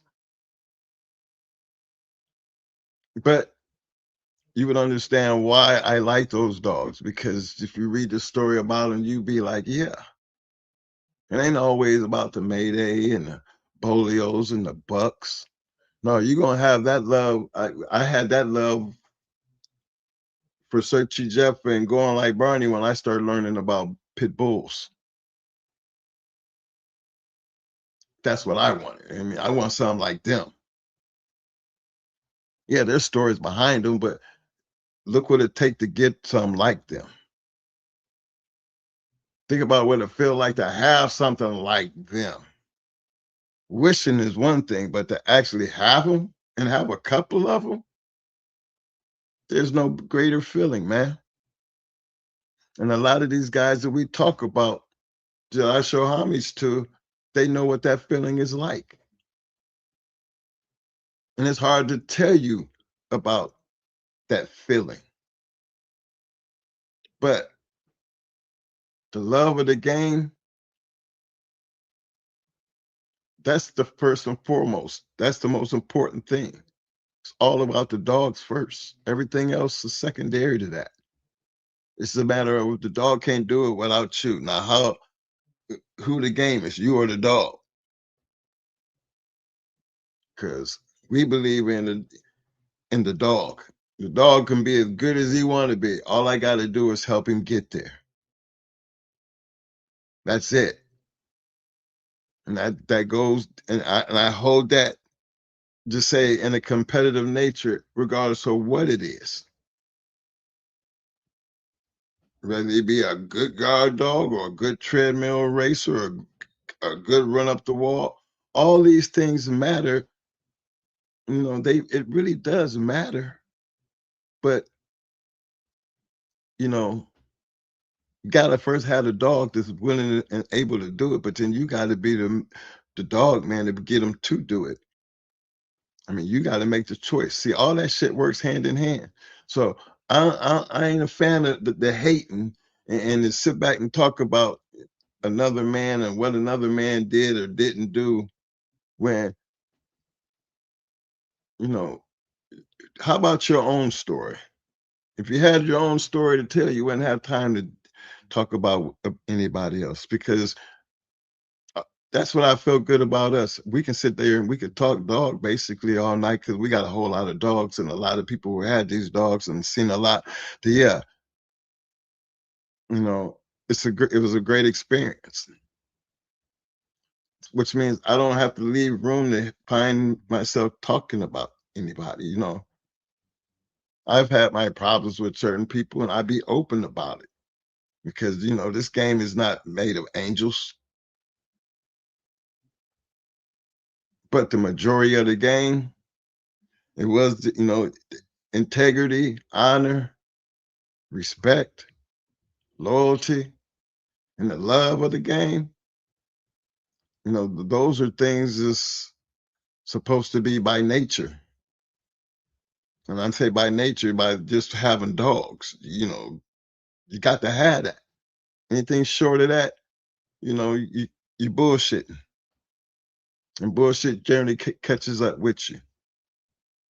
So it's easier to just keep it real than to try to, you know, find yourself wrapped up in a bunch of bullshit. I don't find I am in no position to talk about what another man got or what another man do. And the reason I say that because I'm not. My thing is when you hate on me, at least have something to hate on me for. I always tell y'all there's so many more that's better, way better than us.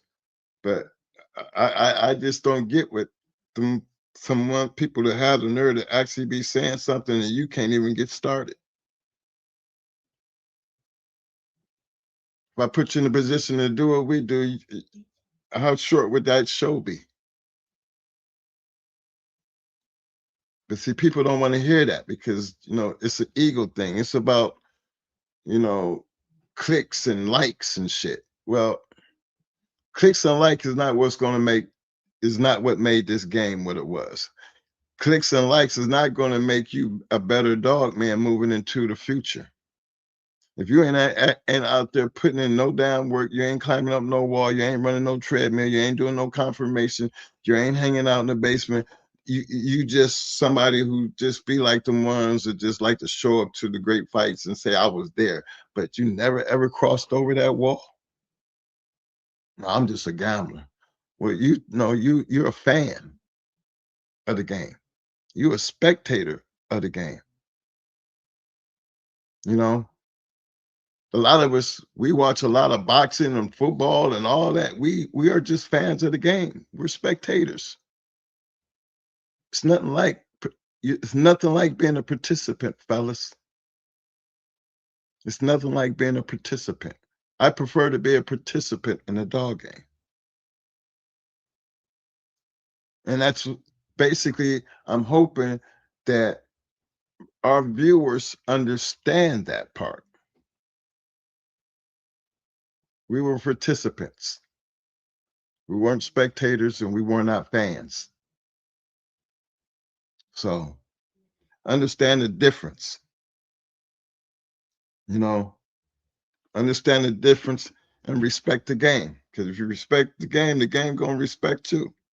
That I have learned after all these years. Y'all have proven that because y'all show up. Y'all might not hit that like button, but I gave you what, y'all do show up. Can't do nothing but share the love for, you know, because I respect you for that. Let me see.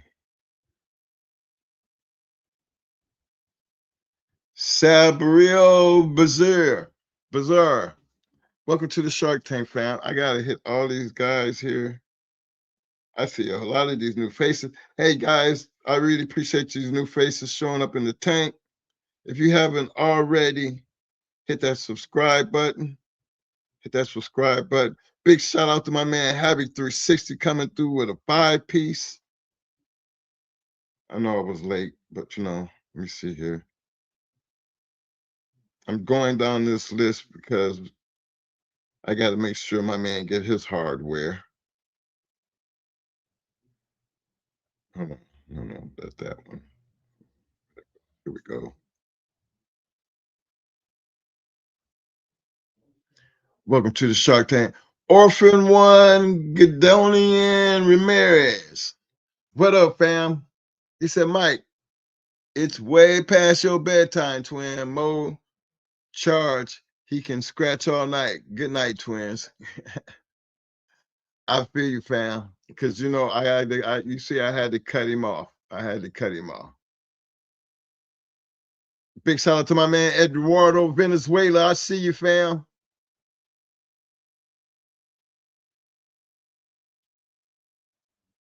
My man said,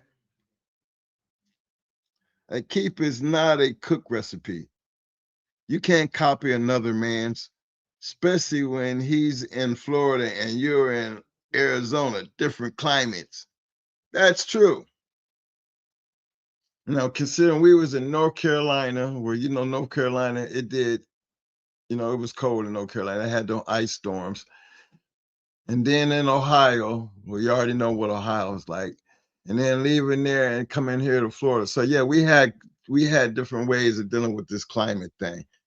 You know what I'm saying? But after a while, if you know what you're doing, you're supposed to be able to adapt.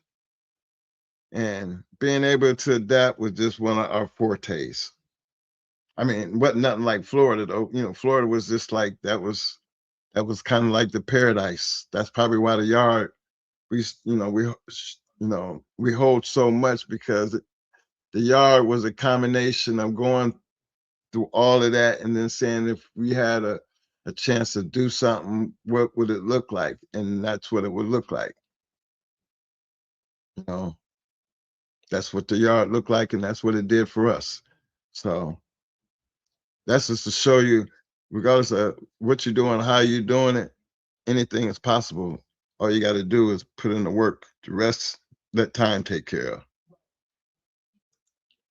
My man, Mr. William Turner, he said, even a picture, a Stratton book, it gave us a special feeling. You go walk your dog, come home, and you look through a book at the stories and the pictures, gives you a special kind of feeling. See, that's a man that know what I'm talking about. Cause he know where I found going like Barney at. And you know, I heard about Searchy Jeff, the Stratton book. Yes. I mean, I don't know how, I mean, you're right, Will. It's, you know, you read them stories and you, back in the day, you want one of them. You want people to talk about your dog one day. You know, I'm reading about these dogs. I'm reading about Rastaman in this book. And then to finally meet the guy. I mean, this is one of the only black guys outside of Buffalo Soldier at one time that I've seen in a white person's book. So yeah, these things might seem small to some people, but you know, like Will said, for some of us, it was special. And I think it was special for a lot of us because they sold a lot of them books. That's all. Hey, fellas, I appreciate everybody for showing up tonight. I really, truly do. I want to give a big shout out to my Shark Tank, you know, to all my bulldoggers out there, because I know y'all out there because I see you. Cerebral, I'm going to say Brazil, appreciate you, fam. I like what he said right here. He said, Mike, I believe that the best advice I got from my mentor was know your lane and stay in it. before he died, he told me that he had a great deal of respect for me as a man. You know why? Yeah, you know why I know for a man to say that to you on the way out, because he know you listened. And just the fact that he listened, you listen, that's respect. You know, I have respect for a lot of men. You know, not just because it's something that you just throw around. I mean, I've trained a lot of men in my day. I mean, literally trained, you know, coming off the street or coming out of jail and saying, this is my last time. I'm not trying to go back. I'm trying to learn something. And I make it hard for them. I make it hard for them because the job is not going to be easy. It's going to be hard. You're going to have to go up against some of the best people who know what they talk about, know what they're doing. And if you're coming up out of my camp, I want you to be able to stand on that level, because there is levels to everything that you do. And coming up out of my camp, you're going to be one of them badasses. And I think that's how most of your mentors look at the students that you spend time with. I like to hear my old timers when they were being like, you know, I followed them twins. I remember when they did this. I remember when they did that. I remember when they went to this show and y'all acted, you know, y'all did this or something that we did. There was remember them, you know, they could remember, be like, damn, I remember that. You know, those things like there, when you talk about people that you hold at a higher level, you know, you can't help but respect that, man, because they took all that time and wasted all that energy and told us the things that they told us. And what if we had it just turned out to be a piece of shit? Or we didn't do half of what the shit that they took the time out to tell us. I mean, I don't even think they would be cool with us. They would be like, oh, they hard-headed. They, you know, you would hear so many bad things about us. But when you're trying to work to get to a certain level and you know that level that you on is not where you want to be at, you want to be up there where your mentor at, where you want to be up there where the people that you looking up to saying, yeah, I want to have some shit like them. I want to know what it feels like to have a monster like that. You know, that's the game that you can't help but ask yourself, are you really ready for this? Because this ain't meant for everybody.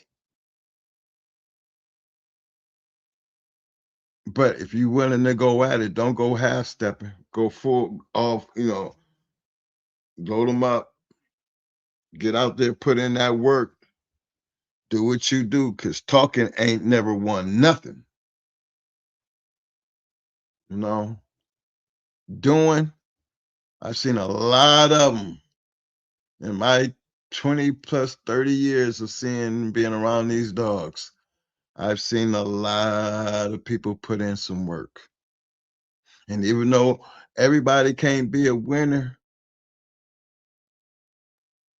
the thing is, at least you can say you was at least attempting it, because all you had to do was cross over the wall. That's all you had to do. Just climb over the wall. I don't know what got you here. I don't know what kind of experience you got. I don't even know how much you know, but the fact that you climbed over that wall, you gain my respect, because it's a lot of them that ain't even did that much. So I have a respect for anybody and everybody who participated, because I'm pretty sure they understand everything that came with it. We might be dealing with harder times now, but the dogs are still going to be the same dogs. Names going to change. Bloodlines might change. But we can't still be running around here 20 years from now still talking about Jeep and Mayday and Red Boy and Buck and Bolio. I don't know what that kind of time's going to look like. I mean, I hope to live long enough to see. But fellas, I'll be 65 in June, and I just ain't seen it yet. I look at pedigrees now, you know, and you might see nothing but black. And coming from where I'm coming from, I probably wouldn't understand that because I'm always going to be looking at a pedigree and know that that's a dog, and I don't know nothing about that dog, and I don't. So there's not. I got to go all the way back to see and try to understand what the hell is going on for something I can be familiar with. And I only speak like that not to put y'all down, but to tell y'all that's generally how, you know, coming from where I come from, that's how I look at this shit. Man, and I'm not nowhere near like Mo. You know, I've seen enough of him. I understand him, but I'm not nothing like him. I got to see it. And even then, I still get it wrong. Mo sees certain shit. He recognizes certain dogs, and he can tell you where it's going because he looked at enough of them. But even in his case, I remember when we first started this, he used to tell, you know, he used to look at the pedigrees and he see, okay, they got this pedigree, it's all colored up, but there's, you know, that's just colored. That color don't mean that. They just, dog ain't never done shit. They could have just went on left with black. It's okay to be black. But no, that's why people want to throw color in there because they don't want it to be black. They want it to be colorful. You know, that only works for people who don't know no better. But it's good that it's okay to have a black, all black pedigree, fellas. I think we just had one the last show. It was all black, but it seemed like the same guy was doing the same breeding over and over and over and over. I mean, it was his blood. I respect them kind of people that's doing that because you know how many years and the time it take, and you're gonna question somebody who's doing breeding like that. You're gonna question them about the kind of dogs that they got. You're supposed to already know what kind of dogs them people got when they doing that type of breed, because you know between them, they ain't doing nothing but breeding the best to the best. Remember the old man I was telling y'all about where Satan and them came from? We just did that little story. Remember, old man, remember he had been doing that shit for years, y'all. For years. That was like old man Struthers and them ace in the hole. They kept that man so quiet away from everybody. You know, it's a blessing, you know, it's a pleasure and a blessing for us to even know him and to even be able to take some of our dogs back to him. Just to be able to even say, yeah. Remember, we had Timex. You know, so it's be them little things that just seem little at that time, but it's, you know, it means so much more now. So appreciate that part of the game, man. I don't know what direction it's going in. All I'm gonna just tell you this, y'all know what we talk about when we come back here. Don't look for nothing else. You know what I'm saying? We can't, there's nothing else we can give you, but we get on the bus and let's take a ride back, because that's where you're gonna find all my people at. And they just wasn't about a whole bunch of black pedigrees. They was really about the love of the dog and being on that level of competition where, you know, they was that fast lane.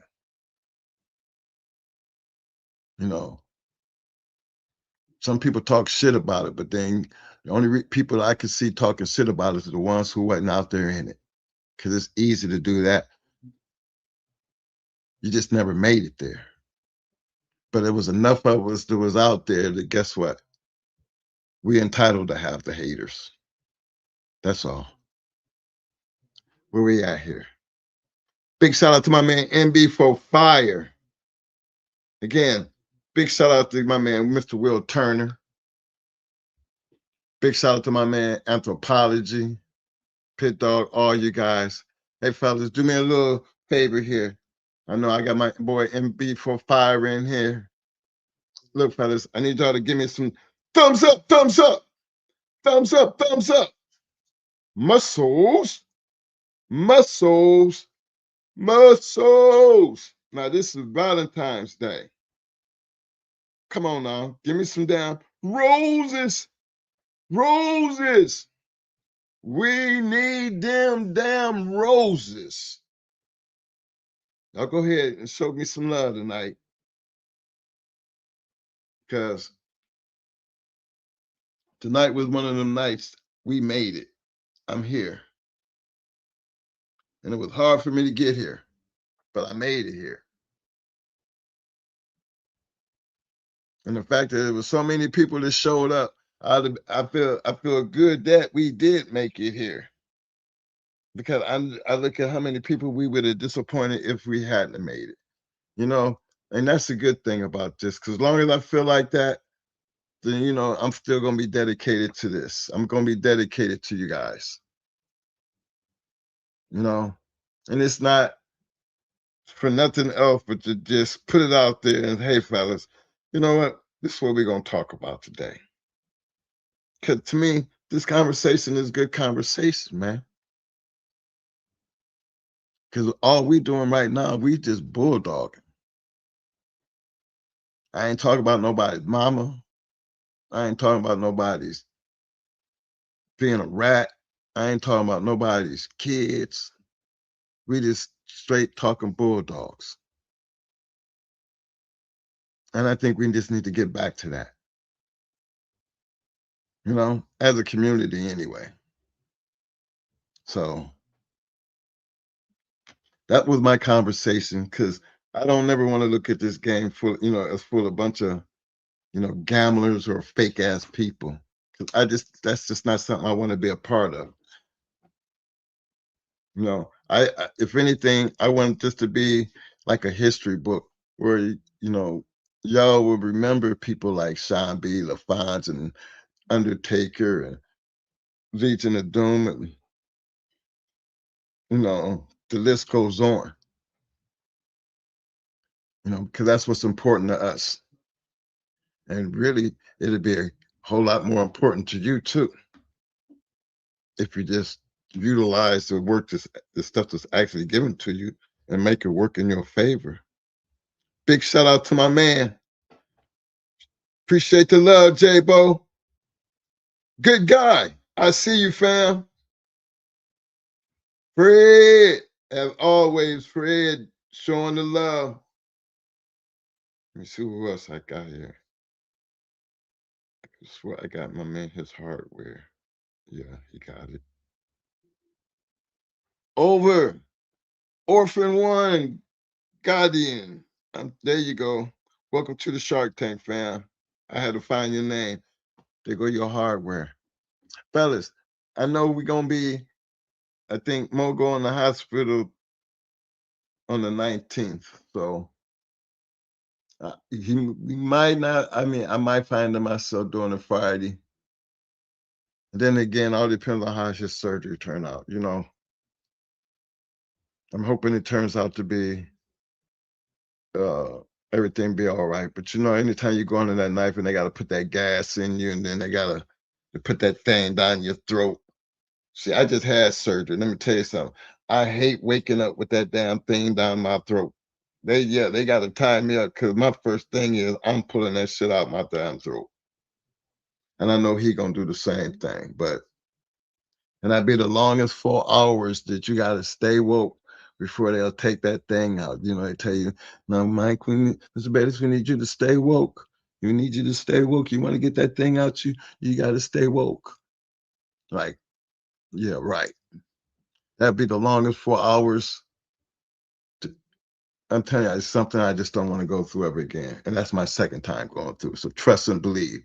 Big shout out to Champion Knuckles. I see you, fam. Hey, again, I want to give a big shout out to my man J-Bo for representing. You know, when J-Bo in the house, he usually be on the back street, but when he do show up, he just letting us know, I see you, fam. Appreciate it. Hey, man, y'all stay safe. Enjoy your weekend. It's Valentine's Day, man. Do something good for somebody. You know, because I think I just gave out a bunch of Valentine's gifts today. You know, I don't know if Mo probably gone already because he be done. When Mo walk away, he probably done kicked his leg up. He done fell asleep. But fellas, get something out of these conversations. Understand where we're coming from. You know, remember there's levels to this shit. You really got to determine what kind of level you being in. You know, it's not about Facebook and getting out here. You know, you can talk a good game. Talk has always been necessary, but like before every big fight, they tell you to, talk up, pumps up the fight and everything. But even doing that, you at some point your action has got to be involved somewhere, and that's where I'm at. Hey, fellas, don't be a part of the fugazi. Fuck the fugazi and let's get back to the reality of the game. You know what I mean? That's where the competition at. Put in that work, stop talking, show up at the scale, get up on that treadmill, climb that wall, confirmation, bring the nicest built body through there. I mean, I don't never hear people talk about they breed for confirmation or they breed the dog for the ability. Like certain dogs, like the rangy dogs, like this female I got right here. She is very, very athletic, but she's got she got a powerhouse body. She's like a buck dog. She's buck Mayday type of situation with a little Eli back there. But she's got everything that, for a big, long, rangy, beautiful dog with her athleticism. I watch her run a treadmill, and she runs that treadmill like a greyhound, full stride, and I'm already got, she grew up with me as a puppy, so, I got control over her anxiety, you know. I can make her go full blast. But those are things that I do because if I see it in them, I want to see just how good they are at it. I never ever thought that I would be out here trying to put her in a confirmation show or things like that because that just wasn't my thing back. I love her the way she is, but she might be out there in a confirmation show. And because if you see her litter mate sister, she's just the opposite. She's short, stocky, built like a tank. But they both got that craziness about them, but they truly are just two different dogs. Athletic wise, everything's the same. They look almost the same. Their bodies is different, same type of attitude, but just the body, just makes it different. One can do this, where this little bitty Sherman tank with her little crazy ass attitude. I know she's a monster, it's just you just look at them different, you know what I'm saying? But yeah, I threw that out there because I believe even though times have changed, I still believe and love my dogs. And if it's running the treadmill or getting their body in shape just to go show it off, that's something I still look to do because it's something I've never done before. So while I'm trying to get y'all to do the right thing and get out here and support some of these some of these confirmation shows and some of these shows coming up, I'm going to stick to my part. How am I going to tell y'all to do something that I'm not willing to do? Well, no, I'm going to take care of that too because I'm going to be willing to do it.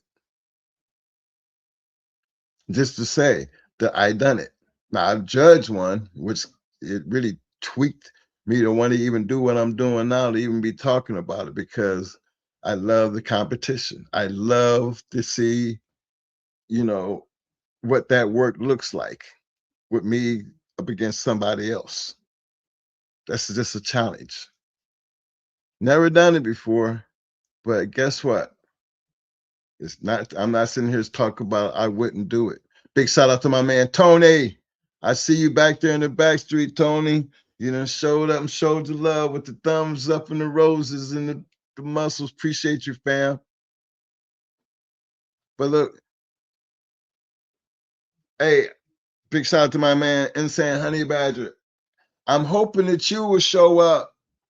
I would love to see you show up, man.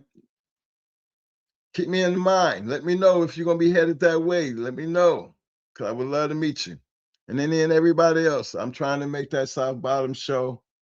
I really, really, truly am. So I might not bring a dog, but I just want to have the experience. And I'm hoping to meet a lot of you guys down there, because I've been impressed about the last couple shows they had. And I was, you know, this one here should be bigger than the last one. They should get bigger from this point on. So, hey, everybody show up and show out. And until then, man,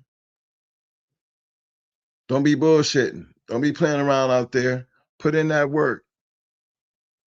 You put in that work, and always, and I mean always. I ain't saying it just to be saying it. I'm saying it from the bottom of my motherfucking heart. You better to always scratch the win, because that's where your success gonna come from, man. And I just hope you got more than what the dog do,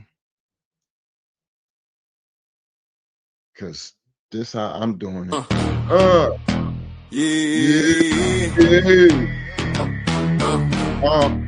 Better know my head, but yeah. Don't talk about it, be about it. That's the code we live in the game with them people. See the proof and how to give from the pit to the trophies. Every chain, every game. Don't talk about it, be about it. Be about it. Don't talk about it, be about it.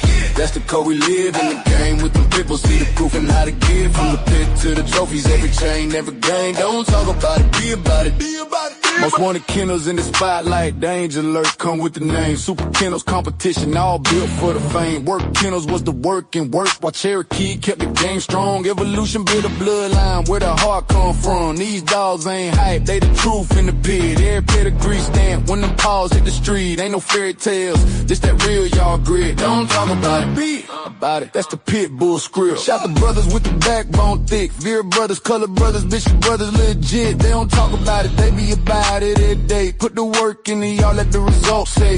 Them boys on the rise, yeah, the circle stay tight. Plow boys, wall boys, Havana boys in the fight. Different flags, same ground, same fire, same spit. Don't talk about it, be about it. That's the litmus test.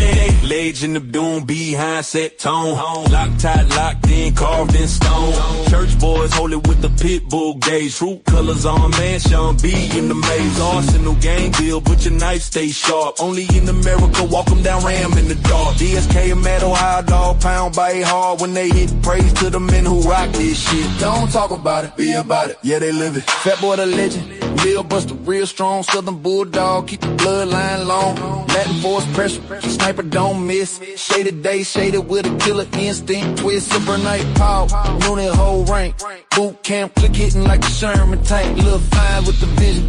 Tennessee dog pound, got their eyes on the pit. All legendary, really the shit. Don't talk about it, be about it. Yeah, they built it brick by brick. Talk about it. Yeah, they built it brick by brick. Talk about it. Yeah, they built it brick by brick. Talk about it. Don't talk about it, be about it. Don't talk about it. That's the yard law, from the pups to the legends. Everybody stand tall. Every name on this track got a story that's lit. Don't talk about it, be about it. Every name on this track got a story that's lit. Don't talk about it, be about it. Call this some legendary pit bullshit. Pit bullshit. Pit bullshit. Pit bullshit. Pit bullshit. Pit bullshit. Pit bullshit. Pit bullshit. Pit bullshit.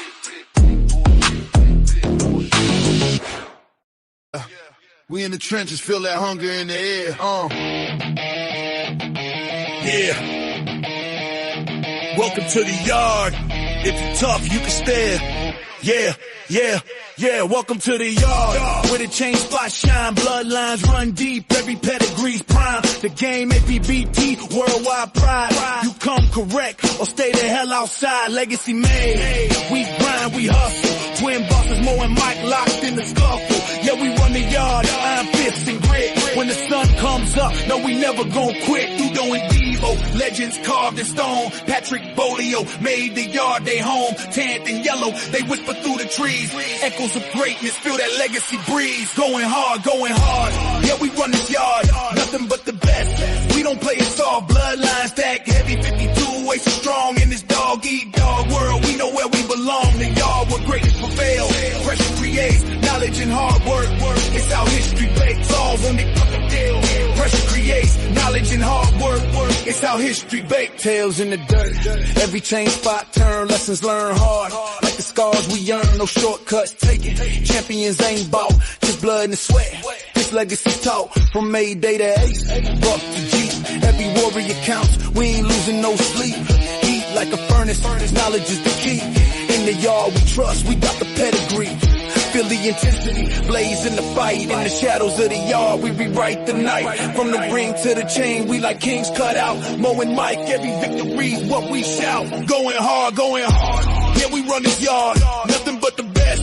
We don't play it all, bloodline stacked heavy, 52 ways so strong in this dog-eat-dog world. We know where we belong, the yard in the dirt. Yeah, knowledge and hard work. It's how history made, y'all in the dirt. Yeah. Knowledge and hard work, it's how history baked. Yeah, legacy in the dirt. Yeah, feel that fame. The game APBT. Remember the name. So step back if you can't handle the heat. The yard's going hard. Put the game on repeat. It's Mo and Mike. Kings in this game going hard. Kennels forever reign the same, nigga. Yeah. It's Mo and Mike in the house. Going hard with the legends. Paying homage, you know. Yo.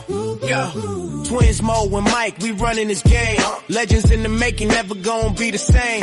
Kennels popping hard, these game dogs raised right. The brat, pretty mama, they shining so bright. LaMayday, what a day, they breathe the heat. Red Ruby L-Rod, they can't accept defeat. With 38 special and yellow bird, we top tier. Champions, grand champions, ain't no fear. Run the register of merit, we got the elite. Mayday bug Jeep, yellow Frisco, feel the beat. Females like honey bunching awesome, baby, we tight. Bloodline strong, spreading knowledge, taking flight. Scratch to win, don't talk, be about it. We the real deal, you know it's no doubt about it. KPTO, the modern Earl Tudor. Got in the pack, making moves like a tutor. APT, family thick, like legends in the game. Legend of them, Triple M. Shout out the name, Deep South, Roadblock. We upholding tradition. Mama, Southern Kennels, we got that ambition. Hardcore hitter, Stone City brings the fire. The Abrahams, the fam lifting us higher. Run the register of merit, we got the elite. Mayday bug Jeep, yellow Frisco, feel the beat. Females like honey bunching awesome, baby, we tight. Bloodline strong, spreading knowledge, taking flight. Scratch to win, don't talk, be about it. We the real deal, you know it's no doubt about it. Listen up, respect the hustle, respect the grind. Ben, Nate, dog, putting in work intertwined. Keeping that legendary status alive, you feel? Don't hate on the ride, catch the bus, we keep it real. What's history without a future? We pay the way, captain. We make it happen, that's the play. So here's to the champions, run the race, stand tall. Twins Mo and Mike, we gon' answer the call. Legends in the game, yeah, we holding it down. In the world of game dogs, we wearing the crown. Run the register of merit, we got the elite. Mayday bug Jeep, yellow Frisco, feel the beat. Females like honey bunching awesome, maybe we tight. Bloodline strong, spreading knowledge, taking flight. Scratch to win, don't talk, be about it. We the real deal, you know it's true, no doubt about it.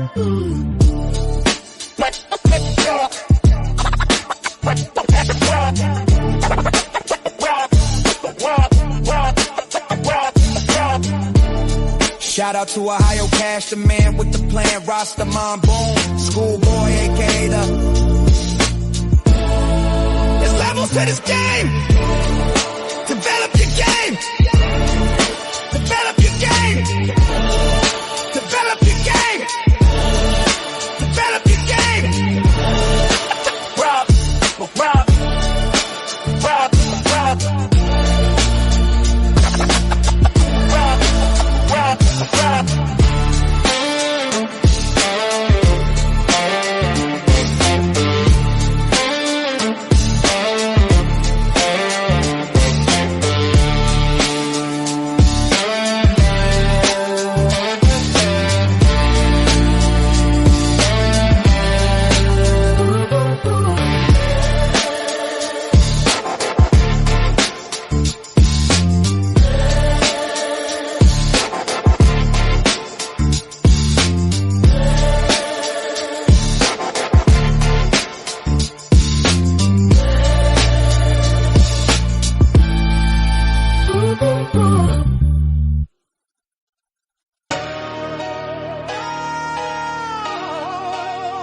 Yeah.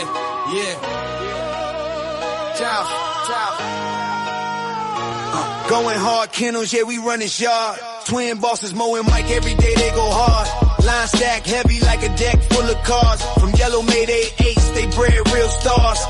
Welcome to the yard where the legends get raised, where the chain spots shine and the bloodlines praise. Grand champ King Kunta with that royal type stride. Red ruby in the pen, red hot worldwide. The brat in the cut, keep the hustle on track. Pretty mama got the look and the structure intact. L-Ride bring the heat, yellow bird bring the flame. Gus and 38 special certified in the game. What day in the ring, crowd love in the scene. Dogs moving like ghosts in the champion's dream. From yellow to buck, their foundation is tough. Yellow buck in the veins, yeah, the roots run rough. Mayday in the pedigree, ace in the spine. That old school fire still alive in the line. Twin brothers in command, pushing forward with pride. Going hard on the banner, let the whole world ride. Hard work in the yard, every sunrise earned. Legacy in the dirt, with every chain spot turn. No shortcuts taking, no champions bought. Just blood, sweat, time, and the lessons they taught. Going hard, Kennels, yeah, we run this yard. Twin bosses, Mo and Mike, every day they go hard. Line stack heavy like a deck full of cards. Yellow Mayday ace turning pups into stars. Sheriff Pal bought us in the game, stamp legit. Find him in Tornadoes pedigree. Hall of Fame, double grand champion. James Pogay, the formula showed how to build and sustain. Blueprints in the blood, yeah, the knowledge remain. T.O. our partner, Ohio Cash showed how to win. Turn losses into lessons, now it's trophies we spin. Mama, Triple M, deep south in the mix. Arsenal, Kennel, Stone City, solid foundations, no tricks. Hardcore, BLB up in the spec is 6. Yes.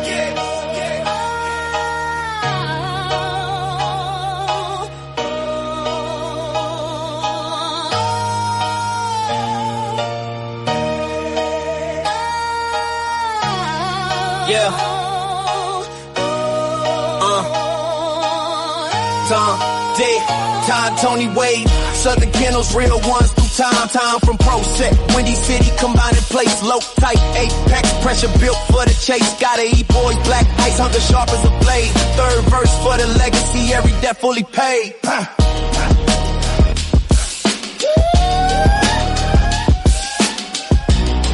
Yeah, I said third verse for the legacy, every debt fully paid.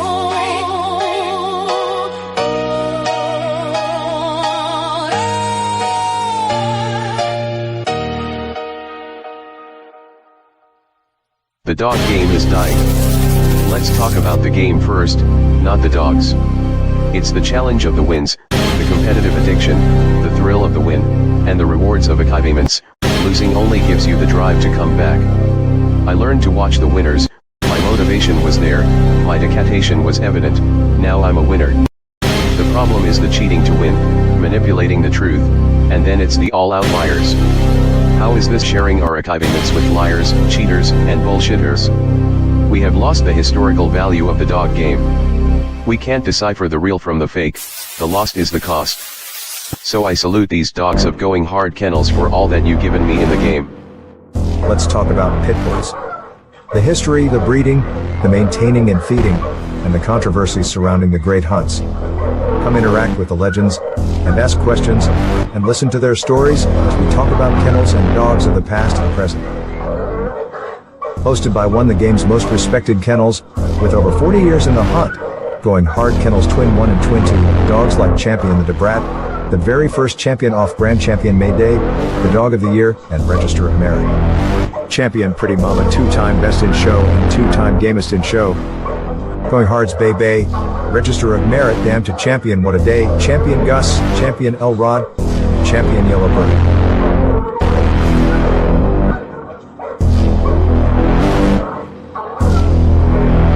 So pull up a seat, and let's talk dogs.